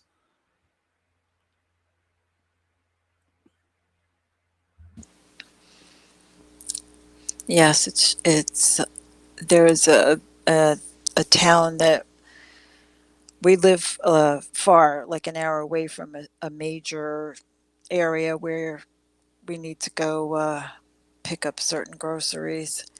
And I was reading about on the Nextdoor app about uh, these kids, supposedly they're kids on dirt bikes, but I don't know if they're really kids or if they're just young adults. But what they're doing is they are jumping out into three lane highways, and getting in traffic or jumping in front of moving vehicles, and people are saying, yeah, I almost hit that person. Where are their parents, and what are they doing out in the middle of the day when there's school? And I thought, they're probably not even kids. They're probably young adults, either not in school or they graduated school, and they're looking for a way to incriminate people, maybe lawsuits and things like that. I don't know. I mean, I don't understand why they're doing it. And supposedly, some people have reported them to the police, but the police aren't doing anything. And I was so concerned. I wanted to make sure we didn't go down this one particular road where I heard that they were doing these things, because I didn't want to be the person that injures somebody for their stupid acts. You know, I have no control over. You don't know when they're going to jump out in front of your car. Yeah. I've seen video footage on YouTube. I've never seen it in person, but a lot of it is these tiggas on dirt bikes. It's tiggas riding dirt bikes. They'll pull wheelies. They'll pull out in front of cars. And then some of them are kids on regular bikes, like bikes with pedals, no motor. And they're pulling wheelies and weaving in front of cars and moving out of the way at the last second. It's like a daredevil wrist thing. But yeah, if you hit them, you'd be in trouble either way, whether they're trying to get hit or they're doing this daredevil stuff, but they're being stupid. And it's just a dangerous, stupid thing. But it's a big trend now with especially tiggas. Tiggas on bicycles doing it in traffic, and tiggas on dirt bikes in Baltimore and various cities, not just one place. It's a big trend of these tiggas on dirt bikes. I'm old enough to remember when tiggas didn't ride on dirt bikes or any motorcycles. I never saw any on a motorcycle. Now they're on motorcycles, and next they'll be at swimming pools and swimming in the water or something. I don't know if they're learning how to do more things than they used to, but it's crazy. It's weird to see Tiggas on dirt bikes, and the dirt bikes are always on the road on pavement. So it's really weird. The next thing is they'll be in the hockey leagues. Yeah, I was telling someone that when my mom grew up, she showed me pictures of Tiggas with a hockey team, and I didn't believe it till she showed me.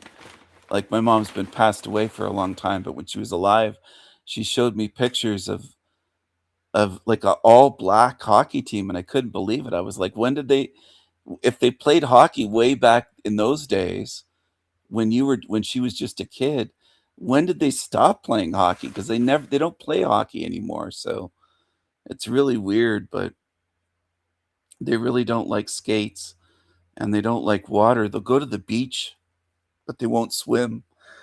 They'll go to the ocean or go to the Great Lakes, but they never seem to go in the water. And you never see them. If Tiggas are at a pool party or block party, they're like hanging around in bathing suits, but they're never in the water. That's what I notice at these big parties and stuff. They're just afraid of water or something. Yeah. Yes. Someone young person in my family many years ago said they don't swim because they don't have water like we do. They don't have lakes. And I said, all of Africa is surrounded by water, all the way around, the east, the west, the south. The water goes they have beaches. They don't go. They don't go in the water. And he just was stumped because, like, a lot of white people want to make excuses for them for everything. They'll say, well, they had the climate, so they really could be lazy. They didn't have to work hard to grow. There's always an excuse for why their countries aren't developed, for why they're the only ones, essentially, the whole continent is in the third world, except for what white people developed there. All of it is. And white people even want to make excuses for them. And it's ridiculous. How come the rest of the world developed then? Everywhere else, except for African countries with darkies where white people didn't build their country for them. They're in the Stone Age. There is no excuse as far as I'm concerned. People need to stop making these stupid excuses for them. That's true. Yeah, the excuses are. I used to work with somebody from Haiti, and he told me, he goes, Haiti is a wealthy country, but everything, all the wealth is under the dirt. The gold is under the dirt, and the Haitian government wants to keep it for themselves. So if they bring in the white man, or he didn't say the white man, but that's basically what it is. If they bring in the white man to help them, mine the gold, they'll have to give the white man half of the money. So they don't want to do that. I just. Why can't they do it on their own? Well, exactly. If they have the gold, but they don't have the know-how. They probably don't have gold under the ground. I would have. It's a good thing I'm not working with someone from Haiti, because I probably would say to them, "Were you trying to get the gold by cutting down every tree on your island? Was that the goal to get the gold? Because you've deforested Haiti worse than almost anywhere on Earth. You've cut down almost every living tree in Haiti. I mean, there's almost nothing left. You've destroyed your country. You have rivers of garbage that flow out, just rivers of garbage. You don't handle your garbage, your waste. You bake mud cookies. I mean, you're just a very primitive people. And you killed off all the white people. The French white people, you massacred them. So maybe you deserve to be poor.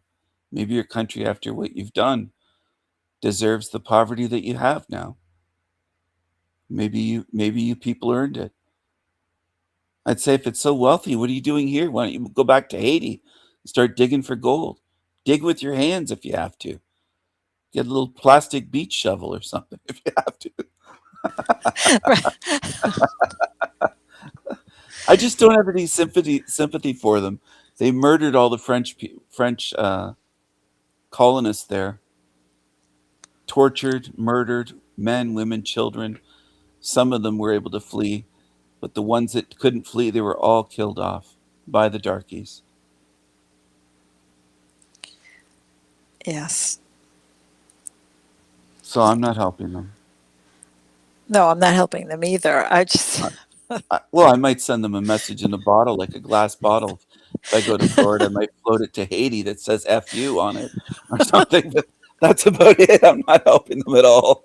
Maybe I'll put it in a broken toothbrush and say, "Share this amongst you Haitians. The whole island could share one used up toothbrush or something." I don't know. I just I don't care about these idiots anymore. I really don't. The anti-whites can live in poverty, and they can cry their ticket tears. I'm just done with them. There's a reason why the very poorest on this side of the world is Haiti. Nowhere else. And they killed off all the white people, so I bet their lives would have been so much better if they had not done that all that time ago. Haiti might even be a prosperous island at this point. Might have even had hotels on it. And not just hotels, but the wealth spread out from tourists. They might have had a tourist industry like parts of Mexico have on the coast. Or the Dominican, the other side of the island, has hotels. Yeah, the Dominican, I mean, it's just the dividing line is no trees. And so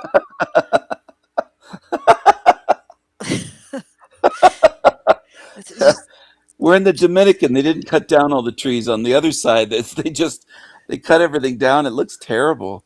They live in these terrible huts, shacks, and then they cut all the trees, and it's just they must just be baking in the sun. There's no shade. I mean, how foolish to cut down every tree. Like, how dumb would a population have to be to do that and say, we're not going to plant any seeds. We're not going to do anything to maintain our forest. We're going to cut down every last little tree and stick that we can find, and we'll use it to burn. Like, they must be retarded. Well, their average IQ is retarded. And the ones that aren't average or lower tend to leave. They go. So they're higher brained ones that are not brainiacs to begin with go to Canada, United States. They get out of there. Just like in some of these darky countries, they become doctors and then they leave. So they don't have doctors, and they hardly have any doctors in Sudan or Nigeria because they all leave the country. yeah, I always wondered about that. You know, if they leave, why don't they go back? Because they know that, Well, they don't want to live in a shithole with money. right. They want a better lifestyle. Let's say they have 120 IQ, which is above average in the West. Quite a bit above average, by the way. Average is 100. So if you're 110 or 120, you're quite a bit above average. And 120 could be a doctor or college grad easily. So if they had a 120 IQ in Nigeria and they become a doctor and leave, they're not going back to that slum. Just like people that leave India that are higher IQ, even average or just above average, they're not going back. They're never going to. They'll even say, Indians in Canada will say, "Oh, don't go to India. It's a shithole." And I'm like, "You're from India, aren't you?" And they're like, "Yeah, and I'm never going back there." They hate it. They say it stinks. It's full of poverty. It's loud. It's noisy. It's gross. There's rats. There's plague. They'll bash their own country. They just want far away. But we'll send our white doctors over there with Doctors Without Borders. Yep. And we'll let them come here. It's like, if their country's so shitty, why do we want those people here? They can't fix their own country. Almost nobody thinks of that in America or Canada. We're taking people in that can't fix their shithole countries. So how are they going to benefit us? Why should we take them in? I agree. And then some people, the dumb, usually Republicans, will say, "Well, we should just take their best and brightest." Why should we take them out of their country? They need them. We don't.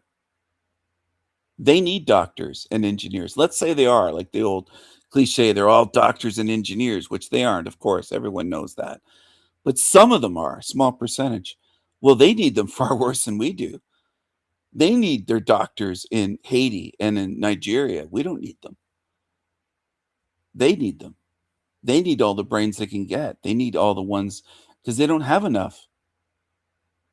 So the more it's called a brain drain when all their brainiacs, their smarter people leave, then what? Their country's going to get way worse. The more we allow them to leave, it's going to get worse and worse and worse and worse.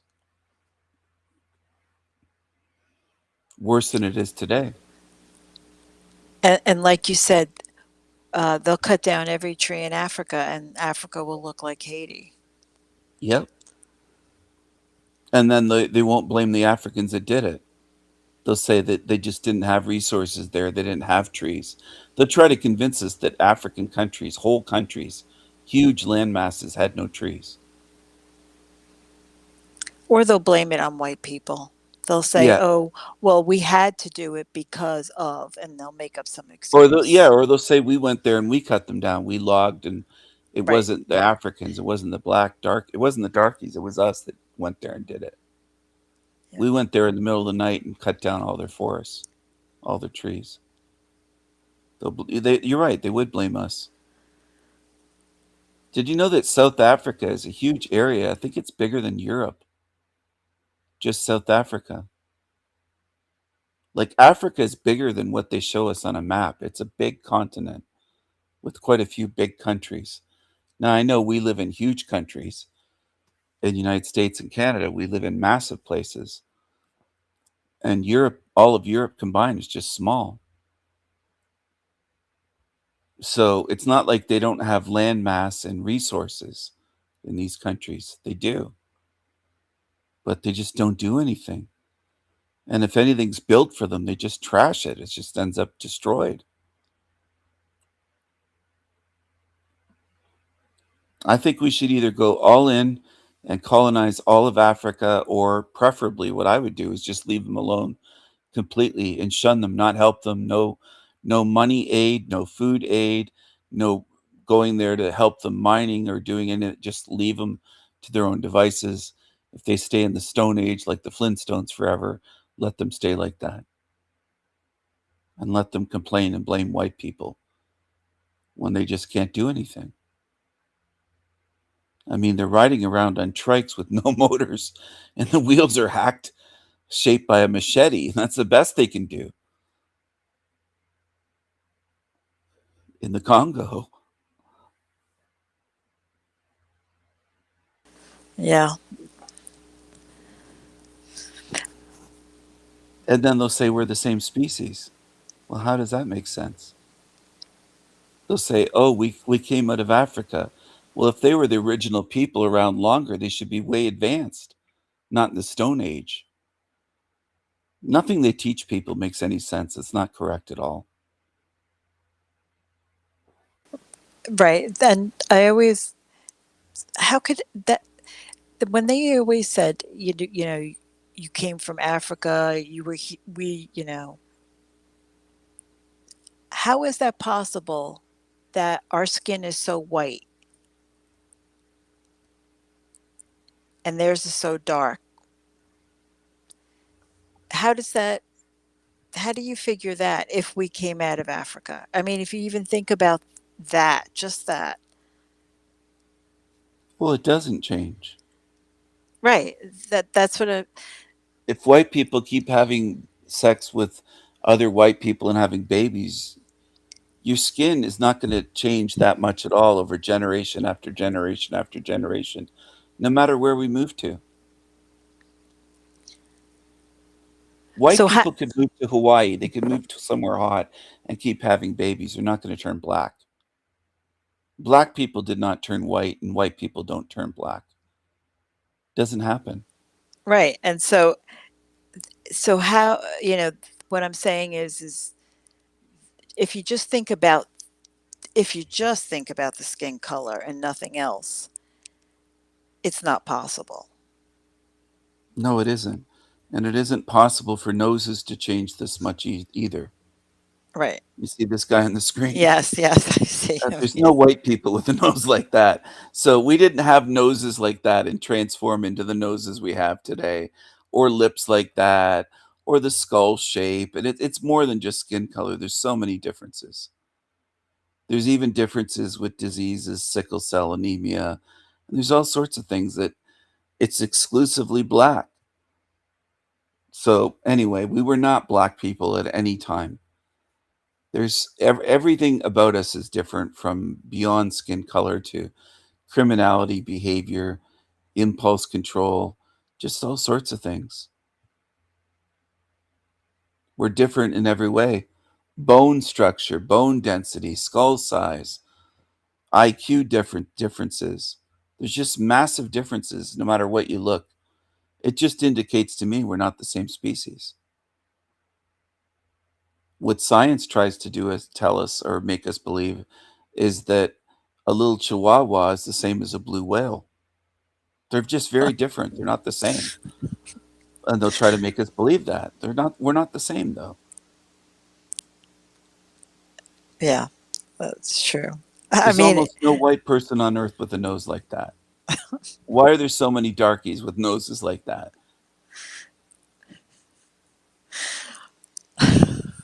You're not going to go to Iceland and see someone with a nose like that, or go to Sweden and there's white people with noses. It just doesn't happen. It's totally true. a darky thing. Yes. They have some of the widest noses and biggest nostrils. I don't know. They should be thanking me. I solved the mystery of the planes on 9/11. They went up these nostrils, disappeared. I don't know why they're not thanking me for that. No one else came up with that theory. I think that's what happened. Yeah, the out of Africa theory is one of the dumbest ones. It's right up there with the Big Bang theory. That for no reason at all, nothing exploded into everything and created everything. An explosion didn't destroy, it made a universe out of nothing. It's just complete nonsense. If they can get people to believe that, they get them to believe anything at all. The whole Big Bang theory is just such bullshit. It's a joke. I think they put it out as a joke. I really do. I think a lot of that was mockery. It was just, hey, let's see if they believe this. Because even kids in class will say, what exploded? Nothing. There was nothing, and it exploded, and it created everything out of nothing for no reason, randomly. It's just hilarious. But yeah, they can get people to believe anything, just like Darwin's theory, which ties in with the out of Africa, the Darwinian evolution theory, that things turn into other things. Well, things can't even mate with other things. Anything from the cat species can't mate with a dog and have babies. It doesn't work.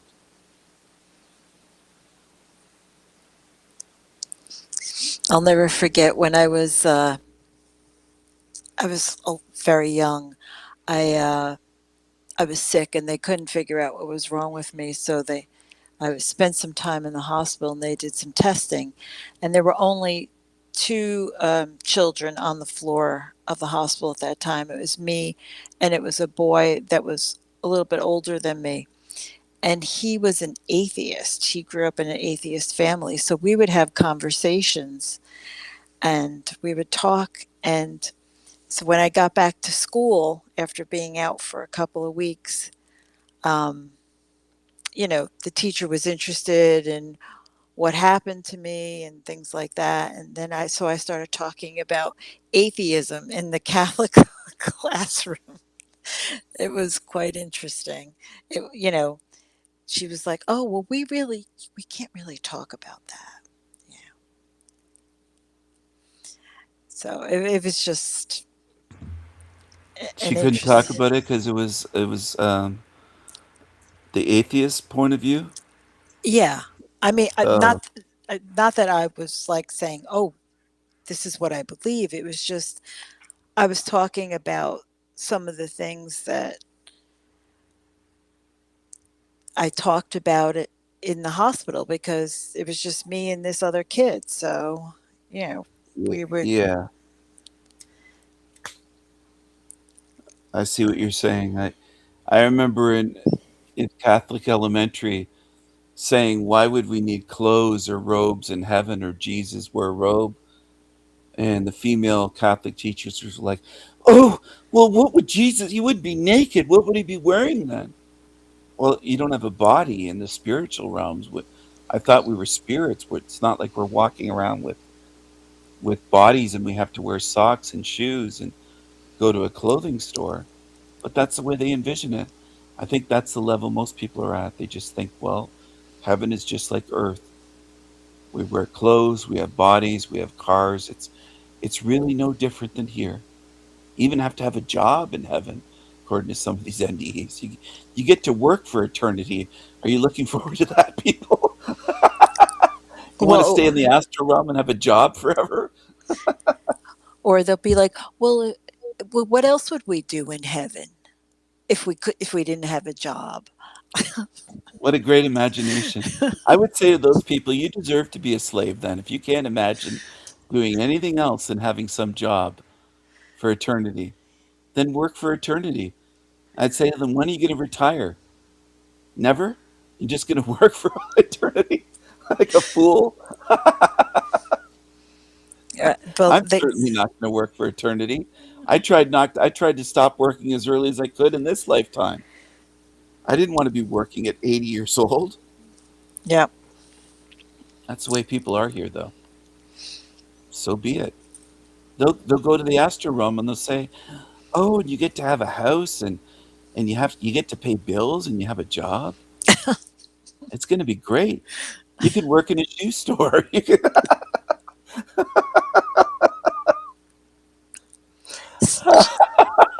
Just And stay so here. they just deserve it. At that point, I think they deserve it because they're just so dumb. And most in this realm have dumbed themselves down. And people say, "How could you be so mean, Stephen? They deserve freedom." They don't want to listen to freedom. I could try to convince them to choose freedom for lifetimes. They'd never listen to me. They don't now. So maybe it is on them. Maybe people should start looking at it going, "Yeah, Stephen, you've given years of your life trying to get fools to choose freedom, and most don't. They want to be slaves. They want to work forever." Yes. If they go to quote heaven and God says you have to work, or a fake Jesus comes along and says, "Well, what do you want to do for your job here?" They wouldn't say, "What job? What are you talking about? This is supposed to be heaven. Am I in where am I? I'm not working." They wouldn't do that. Most on this earth would never do that. They'll just do whatever they're told. So they'll just be slaves for eternity. I can't make them choose freedom. I've written songs, I've written poems. I can't make you free. You have to choose. They don't want to choose that. They want slavery. Humans seem to love slavery. They love working away for nothing, toiling away, and they'll do it in heaven or what they believe to be heaven. It's fake, but you can't teach them that. You can't teach them that they're duped in this lifetime, and then if they don't see it here, they're going to be duped out there as well. They don't want to believe that. They want to believe they can't be fooled.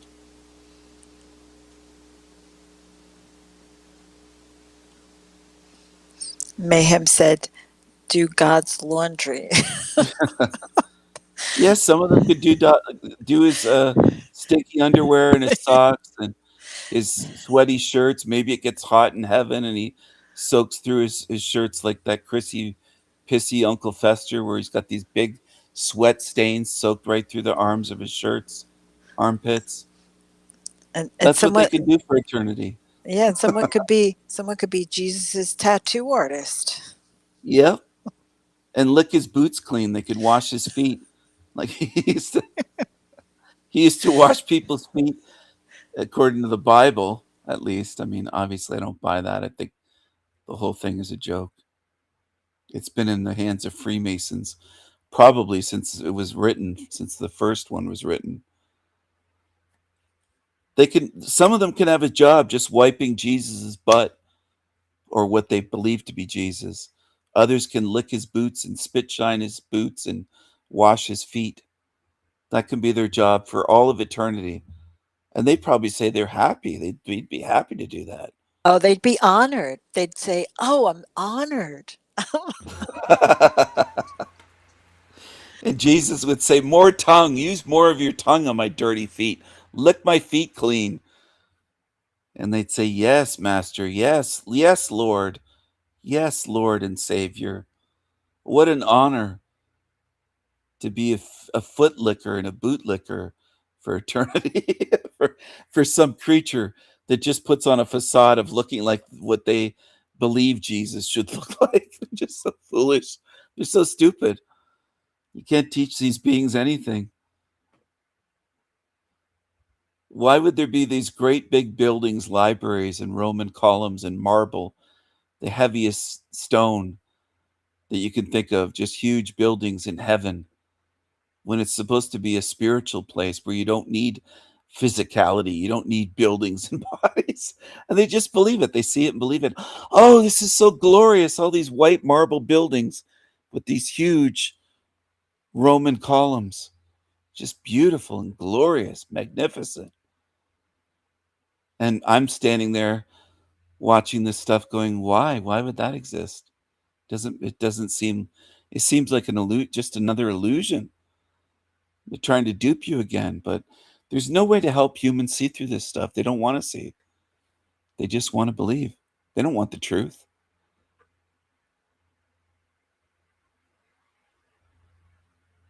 Most people pay to be lied to. They don't want truth for free.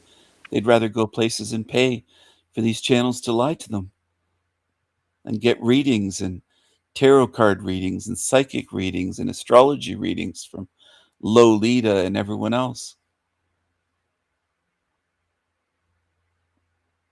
Absolute morons. Yeah, that they'll just be believing that forever. And that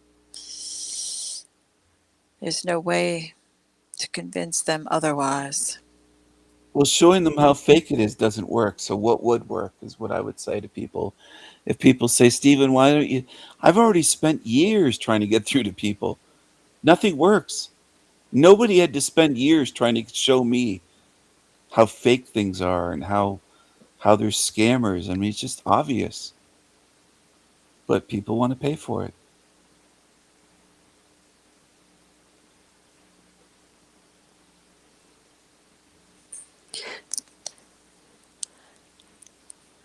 I'm gonna try to get some sleep. It was nice talking to you, King Stephen. Oh, it was great having you on. I'm glad you came on here. Thank you for the invite. You're welcome. Thanks for coming on, TG. I hope you get a good rest tonight. Thank you. You as well. Thank you. Take care. Take care. Bye. Bye for now, TG. That was TG, everyone.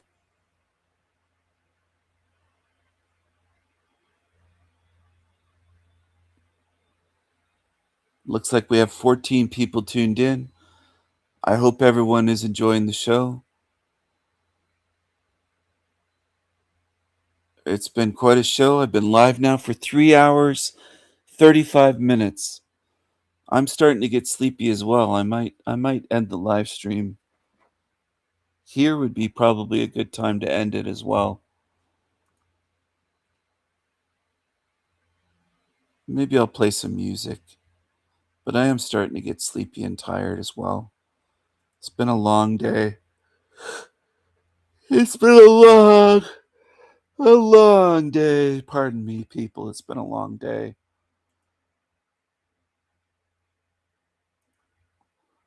It's going to be a long eternity for some, just slaving away in what they believe to be heaven. Imagine thinking heaven is a place where you have a job. I mean, it's just, It's so funny to me. It's so ridiculous. But they insist.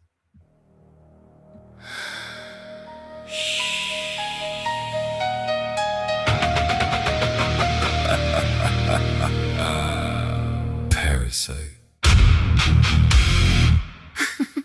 Listen.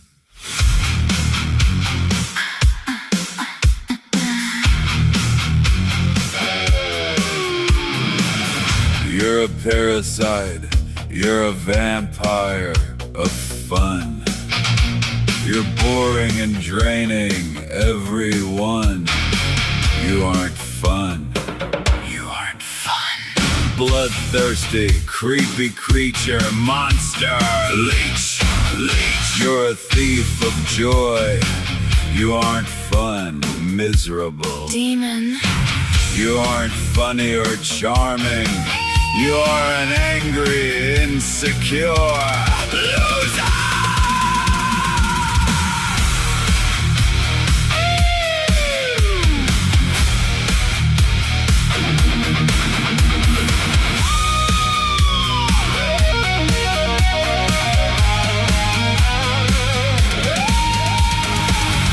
It's a wicked world. It's a wicked world. I see you, Evil, thieving, lying, narcissistic, creepy creatures. I see You, I see in your wicked world, piss ants, camel toe pants, homeless bums, filthy peasants, cockroaches. I see wicked world, Wicked world, creepy creatures, lying demons, thieving, gaslighting, rude ass, losers, psychos, psychos, I see you, demon verse, psychos, rude ass, douchebags, demon verse, losers, creepy creatures, narcissistic, filthy asshole, liars, dance in the fire, liars, liars.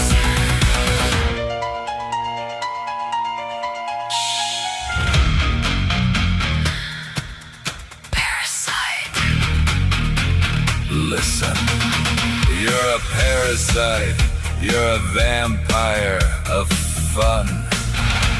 You're boring and draining everyone. you aren't fun, You aren't fun.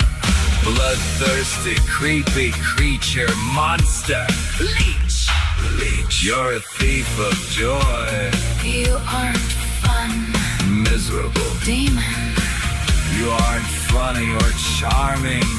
You are an angry, insecure loser. it's a wicked world, It's a wicked world. I see you, Evil, thieving, lying, narcissistic, creepy creature. I see you, I say, in your wicked world, piss ants, camel toe pants, homeless bums, filthy peasants, cockroaches. I see Wicked world, creepy creatures, lying demons, thieving, gaslighting, rude ass, losers, psychos. psychos, I see you, demon verse, psycho, rude ass, douchebags, demon verse, losers, creepy creatures, narcissistic, filthy asshole, liars, dance in the fire, liars, liars, demons. burn in the fire, loser demons, Vampires, dance in the fire, vampires, liars, losers, demons, burn, burn, burn, burn.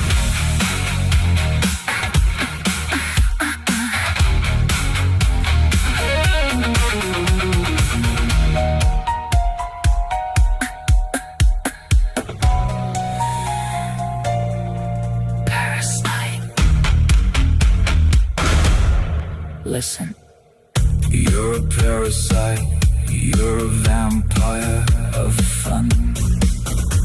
You're boring and draining everyone. You aren't fun, you aren't fun. Bloodthirsty, creepy creature, monster, leech, leech. You're a thief of joy. You aren't fun. Miserable Demon. You aren't funny or charming. You aren't angry, insecure. Loser.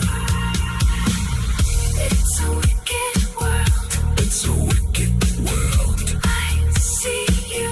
Evil, thieving, lying, narcissistic, creepy creatures. I see You. I see You. In your wicked world. Piss ants, camel toe pants, homeless thumbs, Filthy peasant. cockroaches. I see you. Wicked world, Creepy creatures. lying demons, Thieving. gaslighting, Rude ass losers. psychos. Psycho.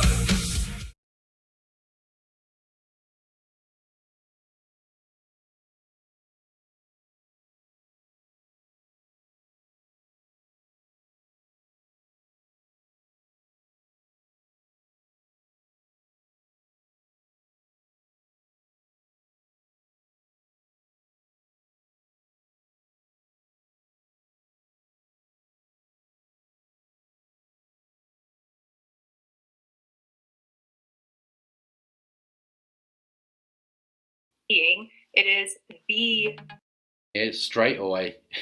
I don't want to be me. God's the biggest controlled opposition ever. I mean, God, who gets billions of prayers a day from people in desperate situations and leaves them all on red, punishes people if they don't believe in him. Just being, it is the being. It is all beings combined. The light is all that is. Another way that I could describe what I experience is that the light is the great womb of the universe. yeah, but we don't want to be born. That's the thing. You're quite happy about being born here and learning lessons and being recycled. And people are saying that your mind is wiped when you're in the light. My experience of being in the light was, yes, I mean, it is very magnetic and it captures your entire attention, but Magnetic, and it lures people. That's the thing. It's creepy. It doesn't ask permission. Hey, can you come to me? It's just there, and it starts pulling you in. That's creepy to me. I don't care how good it feels, you know.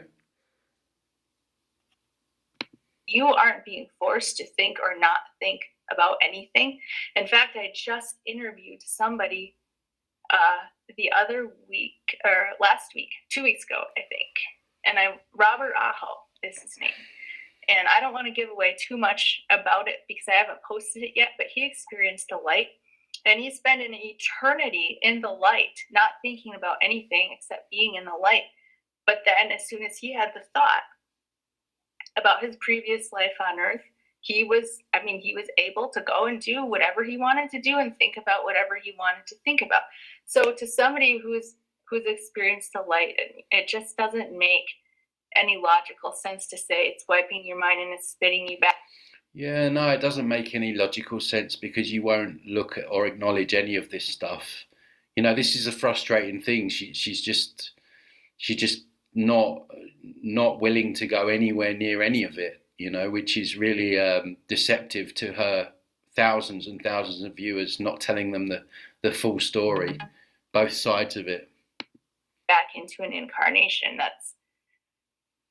I haven't heard any near-death experiencer describe it that way at all. And I've interviewed several and read more where people have experienced the light, and it is what. Yeah, but the light is part of the deception. That's the initial part. That's not, you don't go straight in from what I've seen and get spit out again. You have to go through the life review and all of the other nonsense that you go through.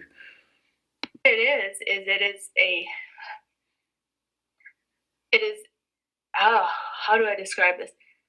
It's you become one with all that is. Again, creepy. I don't want to merge with anything. I don't want to merge with source or God or universe. I want to retain my sovereignty. So, and we know from other NDEs that when you merge, whatever merges with you, it doesn't ask for permission to do that. It just does it. Again, that's creepy. There's no force within the light that is forcing you to leave it and go reincarnate. You choose when you're ready to leave, and you have to go do anything in a physical. Yeah, but you're manipulated. See, she misses out a huge part. You're manipulated, you're guilt tripped, you're made to feel bad, you're made to feel like you made mistakes, or, you know, all that kind of stuff. She looks quite evil there, actually. So, you know, to say that it's just you're missing out a huge chunk of the whole experience. Physical realm, you have to leave the light. So it's like people are seeing these two things. Well, the light is in near-death experiences, and then people come back. So then it must be the light is causing them to come back or forcing them to come back, and that's a logical fallacy. No, like I say, the light's not doing it. That's the initial part. I'm sure she knows this. She's just trying to use things to shoehorn her opinion. Because those two things exist doesn't mean they're connected in that way. That would be like me saying, when I'm at the store, say I'm at the store going grocery shopping, this might be like a really silly example, but it's just what comes to my mind, saying, well, I'm not going to go back home because if I go home, then I'm just going to get spit back out to go to the store again, just because you go home in between every time you're at the store. When you're on the other side, your home isn't part of the infrastructure of the matrix. That's your home. It's not going to suck you in and spit you back out. So yes, it was a terrible example. Go to the light. That's your home. That's your source. And then if you want to go anywhere else, you leave the light of your own free will. That's my memory of it. The next thing I want to talk about is a lot of people are commenting and talking about the mind wipe and saying, well, they're wiping your minds when you come back to Earth. And I have a very clear memory.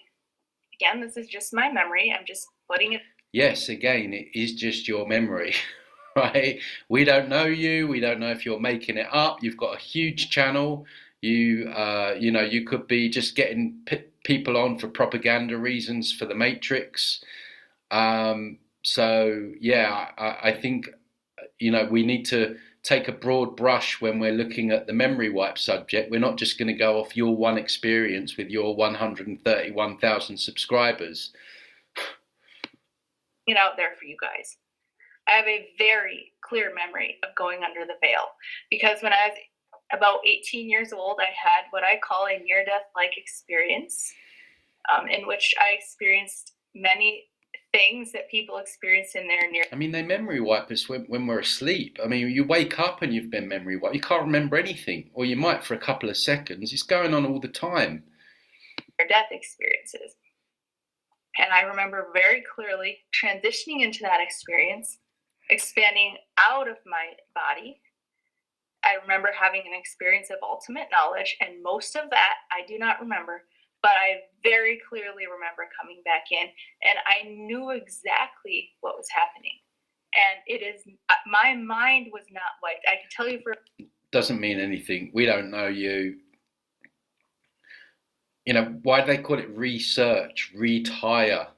You know, it's again in the why is it in films, in movies, in Netflix series? You know, it's there. Others have spoken about it, but no, we're supposed just to believe your one experience. For a fact, it is not a mind wipe. That is not what is going on. What happened, and I knew this before it happened, that it was about to happen, and I knew it as it was happening, that my consciousness was contracting into a much smaller plane so that it could fit inside my body. That is it. And there was so much knowledge that I had in that higher state of awareness. There's no way that they could get people to continue to reincarnate here with all the trauma and suffering and having a physical body and the pain and everything like that without wiping the memory, because no one would want to come back here. No one would want to come here. Awareness that simply could not fit in my brain. I literally felt my consciousness contract like a balloon, and I felt the information fall out of my head. Nobody did it to me. One way that I could compare it to is like when you fall asleep at night and you have a dream. Literally felt my consciousness contract like a balloon, and I felt the information fall out of my head. Nobody did it to me. One way that I could compare it to, literally felt my consciousness contract like a balloon, and I felt the information fall out of my head. Nobody did it to me. One way that I could compare it to is like when you fall asleep at night and you have a dream, and when you fall asleep, you forget most of what happens in the waking world. And it would be kind of silly to say, oh, somebody wiped my mind. No, you fell asleep knowing what was going to happen. And from the perspective of your waking self, it's not a concern, because to your waking self, the dream world isn't real. It happens every single night. And it's like... No, but that is a concern to me. I don't like the fact that I go asleep and I can't remember anything when I wake up. So that's not true. It's over in a flash and you're awake. And that's exactly how it's like on the other side, except just on a level above. You come in here, it's a very temporary experience.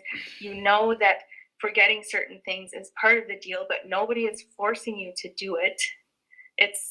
You don't really, it's just kind of just what happened. Well, they seem very desperate for us to keep coming back. You don't really, it's just kind of just what happened. Well, they seem very desperate for us to keep coming back. I mean, again, it's not what we're hearing on the street. Word on the street is not what you're saying. These entities, God, whatever, they are all desperate for us to come back here because it's a loosh farm. Because they need our energy. We're the batteries that power the matrix. So they need us here.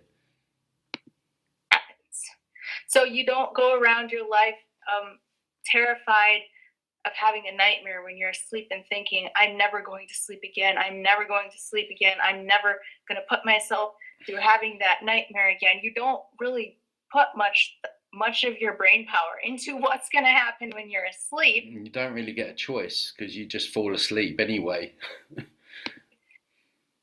At least the majority of us don't.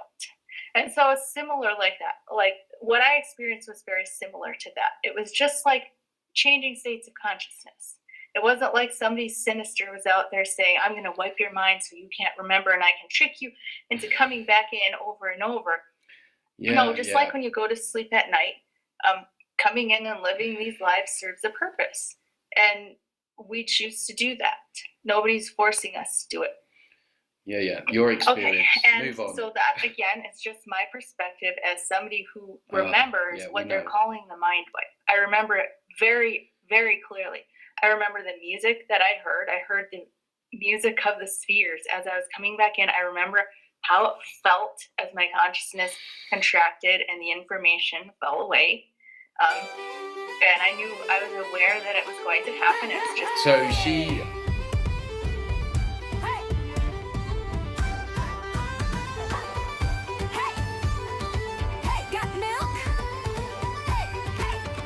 Jugs. Yeah. Big jug.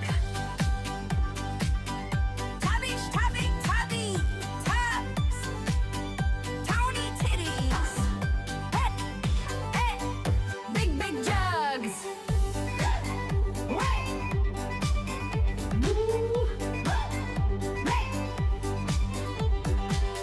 Movie. He has the movies. Movie.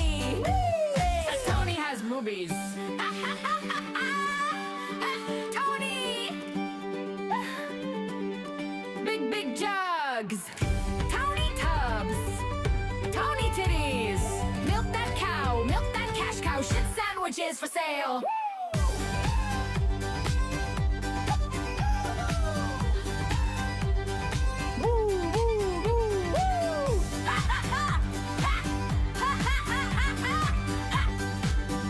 Tony Titties, big jugs.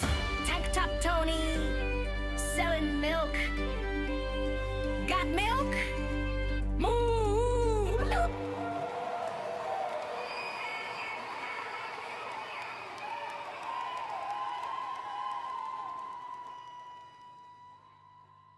Tony's growing. His movies are growing.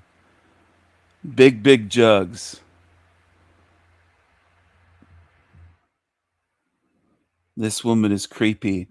Mel from Love Covered Life podcast. Hi, this is Mel with my big horse teeth. My great big horse teeth, my thin lips. Into coming back in over and over. Just like when you go to sleep at night, coming in and living these lives serves a purpose. And we choose to do that. Nobody's forcing us to do it. Yeah. Your experience. Okay, and Move on. so that, again, is just my perspective as somebody who remembers what they're calling the mind wipe. I remember it very, very clearly. I remember the music that I heard. I heard the music of the spheres as I was coming back in. I remember how it felt as my consciousness contracted and the information fell away. I remember it very, very clearly. I remember the music that I heard. I heard the music of the spheres as I was coming back in. I remember how it felt as my consciousness contracted and the information fell away. And I knew, I was aware that it was going to happen. It's just So I wonder if she's going to explain how Earth is a school then, because we're not born with memories. We're just not. So if we're born here, we don't know who we are, we don't know where we've come from. We've got an idea that we're more than what we're told. That's about it. And then we're told that we're here to learn memories, but yet we can't remember previous lives that we've failed these lessons. So we don't know what we need to do in order to pass the tests. But none of this ever gets explained. All she's doing is saying, oh, well, I had an NDE and that didn't happen to me. Well, that's not good enough. It doesn't debunk the whole idea of memory wipe, your personal experience.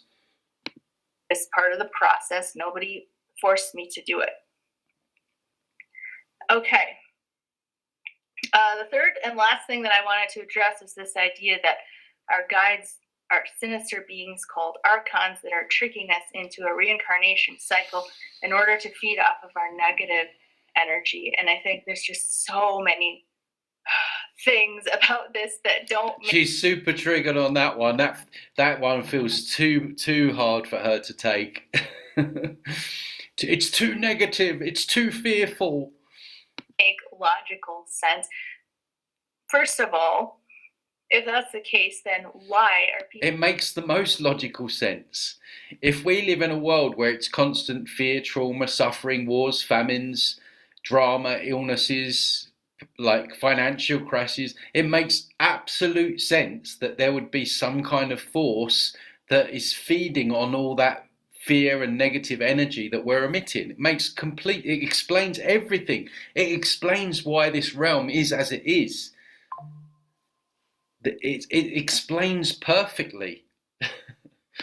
People coming back from near-death experiences and people who have pre-birth memories, why are they coming in with empowering messages for humanity? Why are people coming back? Because they're dealing with entities that are masquerading and blowing smoke up their backsides and being love bombed. It's just like she's debunking herself. Back in with the message that you are a sovereign, powerful being, and we need to wake up and step into this so that we can create a better world on Earth. If somebody would... You are a sovereign being, but here's Jesus. He'll help you. It's tricking us into coming here in order to feed off of our suffering. They wouldn't want us to get that message. So that's the first thing that doesn't make sense. No, they give you that message to give you the sugar pill, so you end up coming back. Like, Have you got no idea what the term manipulation means or masquerading? The other thing that doesn't add up to me is that just like in this world, you can read people's energy. If somebody doesn't have good intentions, most of us are going to pick up bad vibes from that person. And the other side is even more transparent. It's very hard. I mean, from what I remember of interacting with what they call guides, I personally prefer the word angels because to me it's more descriptive. Oh, does that make you feel nice? Does it? Does that make you feel all woo woo and goo goo inside? Of what they were, of the experience that I had of them. They are incredibly beautiful, powerful, loving, comfortable. Yeah, because they're dealing with light frequency technology. They're emitting light frequency technology. That's why they come across like that. And then they'll blow smoke up your backside and tell you everything that you want to hear. You know, you've had a lifetime of trauma where you've been made not to feel good enough, abused and all this nonsense. And then you go there and they just tell you how wonderful you are and make you feel amazing. I mean, it's deception. It's not real because there's the rug pull. Then there's the life review. Has she even mentioned the life review yet? Is she going to mention the life review? She's gone through all this explanation and she's not even spoken about one of the most common parts of it. Maybe she'll mention it in a minute, but if she doesn't mention that, how can you debunk the soul trap without talking about the life review? Easily deceived at best, working for the club at worst. Comforting beings. And the people who are promoting this theory are saying that, well, they're just projecting those feelings into you so they can get you blissed out and then manipulate you into coming. Well, then we know that this happens because they're doing it with other people in the life review.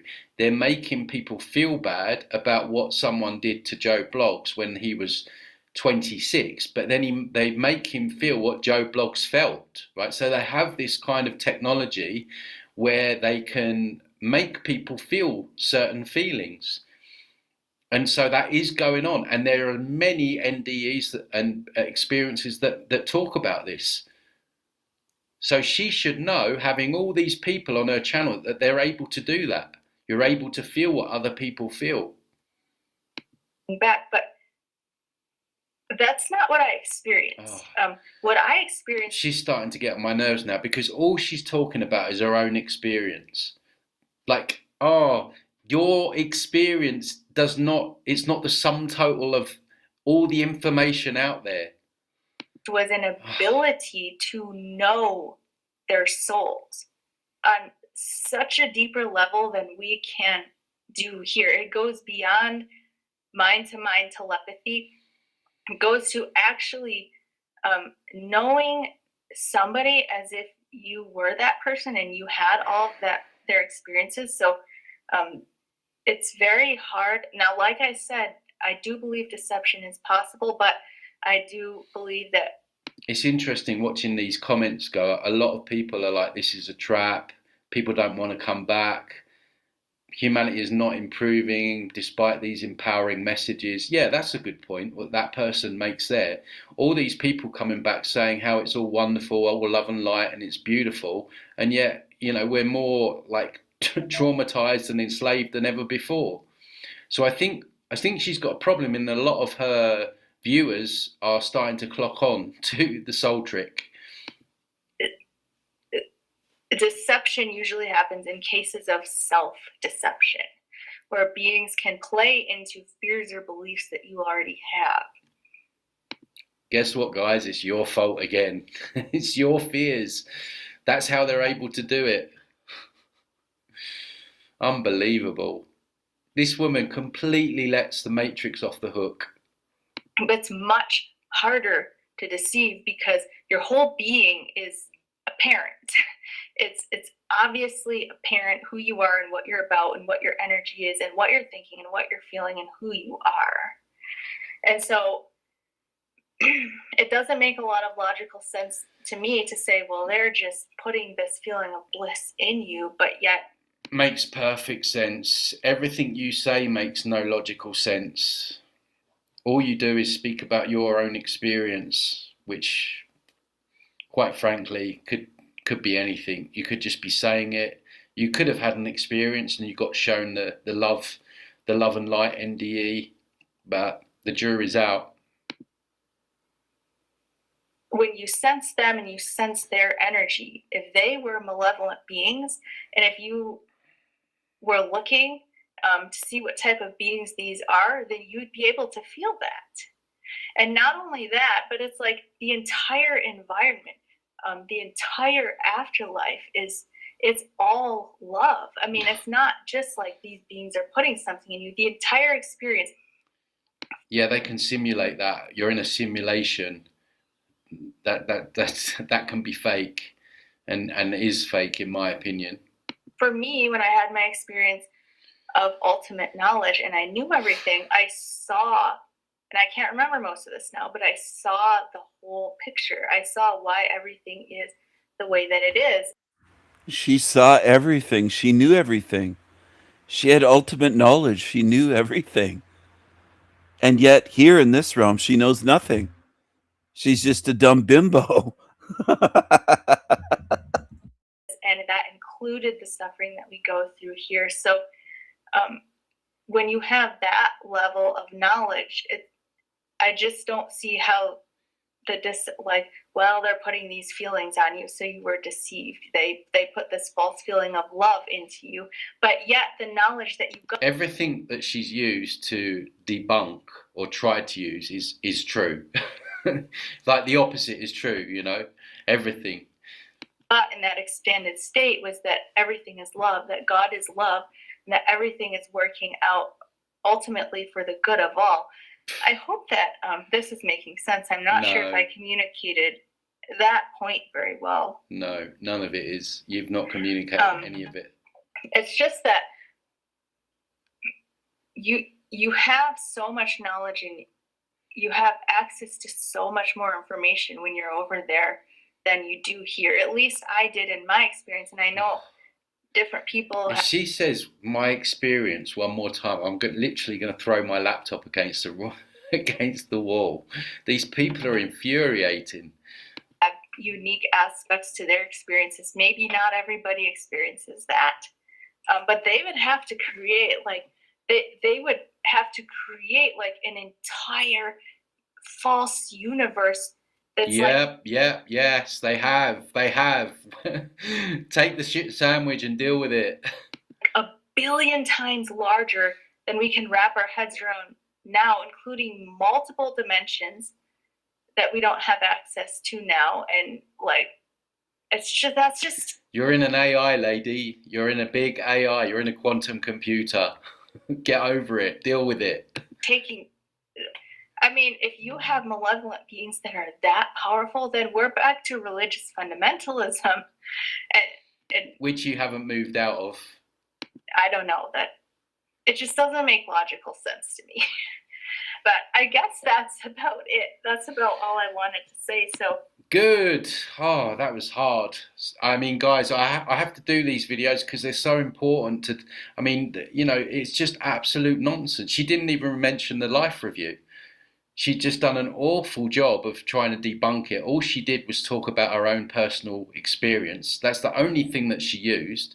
She gave lip service to people suffering, and she gave lip service to the fact that there are negative entities. And she just thinks that we should just ignore them. You know, if we're in a soul trap, then it's our fault. We created it. If we get attacked, it's because we've got a weakness ourselves. Spiritual bypassing, blaming us, you know, nothing here is evil. It's all love and light. Just absolute codswallop is all I can say about that. I think that's all there is to say there, guys. Thanks for watching. Don't forget, I'll see you on the next one, and take care. Bye-bye.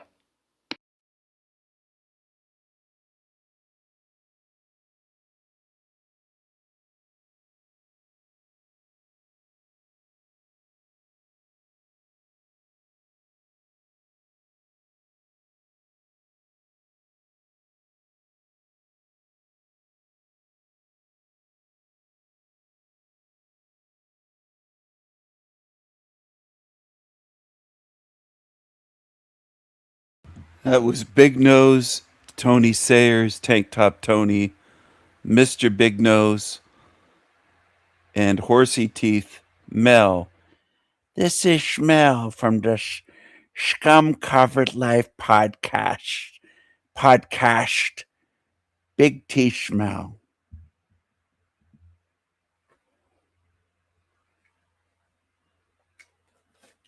Yeah, Mayhem is tried to get on here, but she'll have to make some room on her phone to come on here live sometime. But she's been here quite a bit in recent weeks. Sorry, I bumped my microphone by mistake. I was reaching for my phone.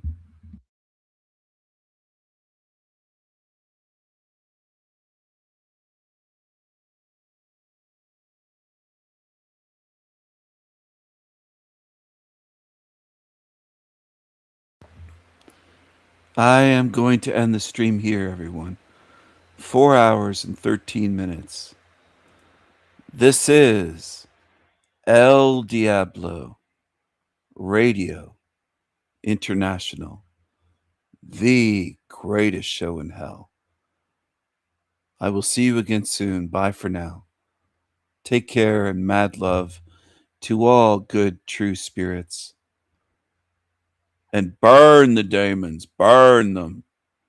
Burn the demons, burn them.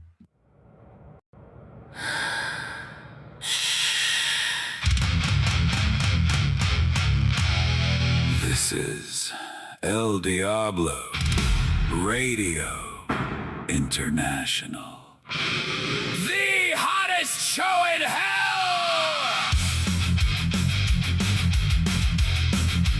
Nobody does it better. Nobody. We bring the madness. Madness. Madness.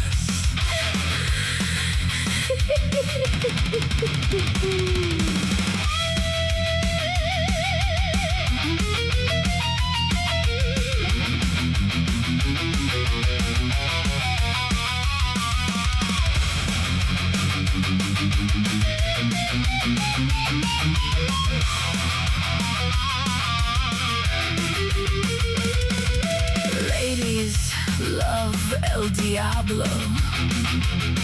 That handsome, cheeky little devil. Ladies love El Diablo. Hot, hot, hot. El Diablo. El Diablo. El Diablo. El Diablo. You naughty, Naughty! cheeky little devil!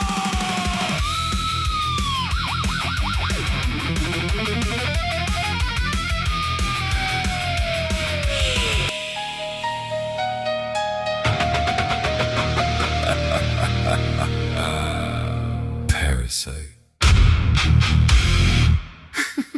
Listen.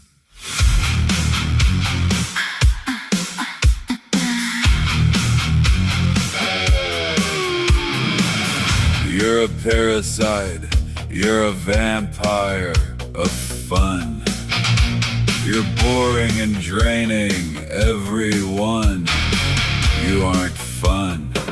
You aren't fun. Bloodthirsty, creepy creature, monster, leech, leech. You're a thief of joy. You aren't fun, miserable. Demon. You aren't funny or charming. You're an angry, insecure loser.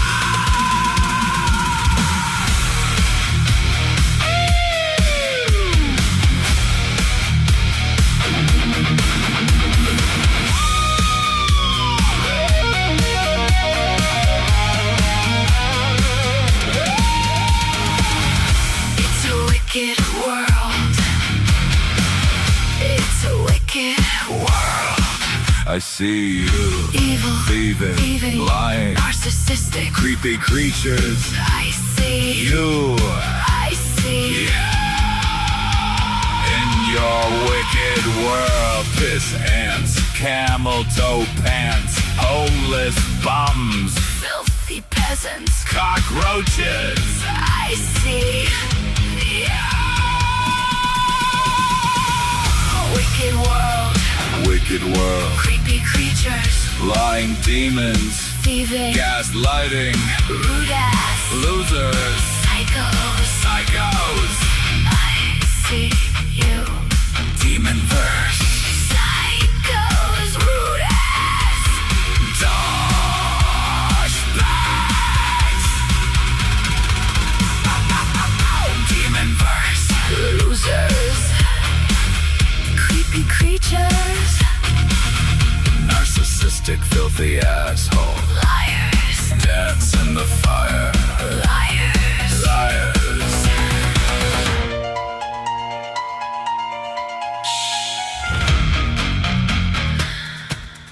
Parasite. Listen. You're a parasite. You're a vampire of fun. You're boring and draining everyone. You aren't fun. You aren't fun. Bloodthirsty, creepy creature, monster. Leech. Leech. You're a thief of joy. You aren't fun. Miserable. Demon. You aren't funny or charming. You are an angry, insecure loser. It's a wicked world. It's a wicked world. I see you. Evil, thieving, lying, Narcissistic. creepy creature. I see you. I say, In your wicked world. piss ants, Camel toe pants. homeless bums, Filthy peasant. cockroaches. I see.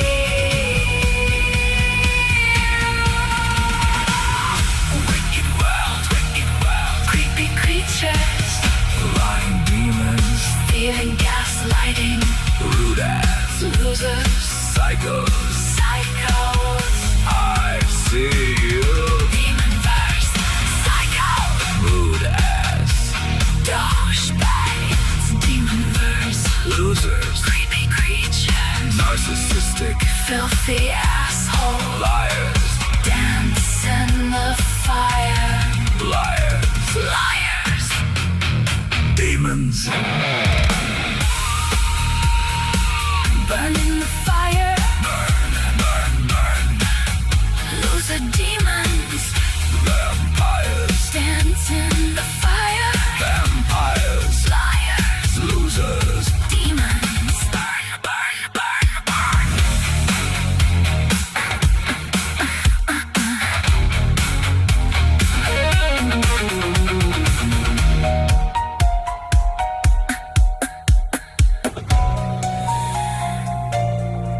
Parasite. Listen. You're a parasite. You're a vampire of fun. You're boring and draining everyone. You aren't fun. You aren't fun. Bloodthirsty, creepy creature, monster, leech, leech. You're a thief of joy. You aren't fun. Miserable. Demon. You aren't funny or charming. You are an angry, insecure loser. It's a wicked world. It's a wicked world. I see you. Evil, thieving, lying, narcissistic, creepy creatures. I see You. I see You. In your wicked world. Piss ants, camel toe pants, homeless bums, Filthy peasant. cockroaches. I see you. Wicked world, wicked world.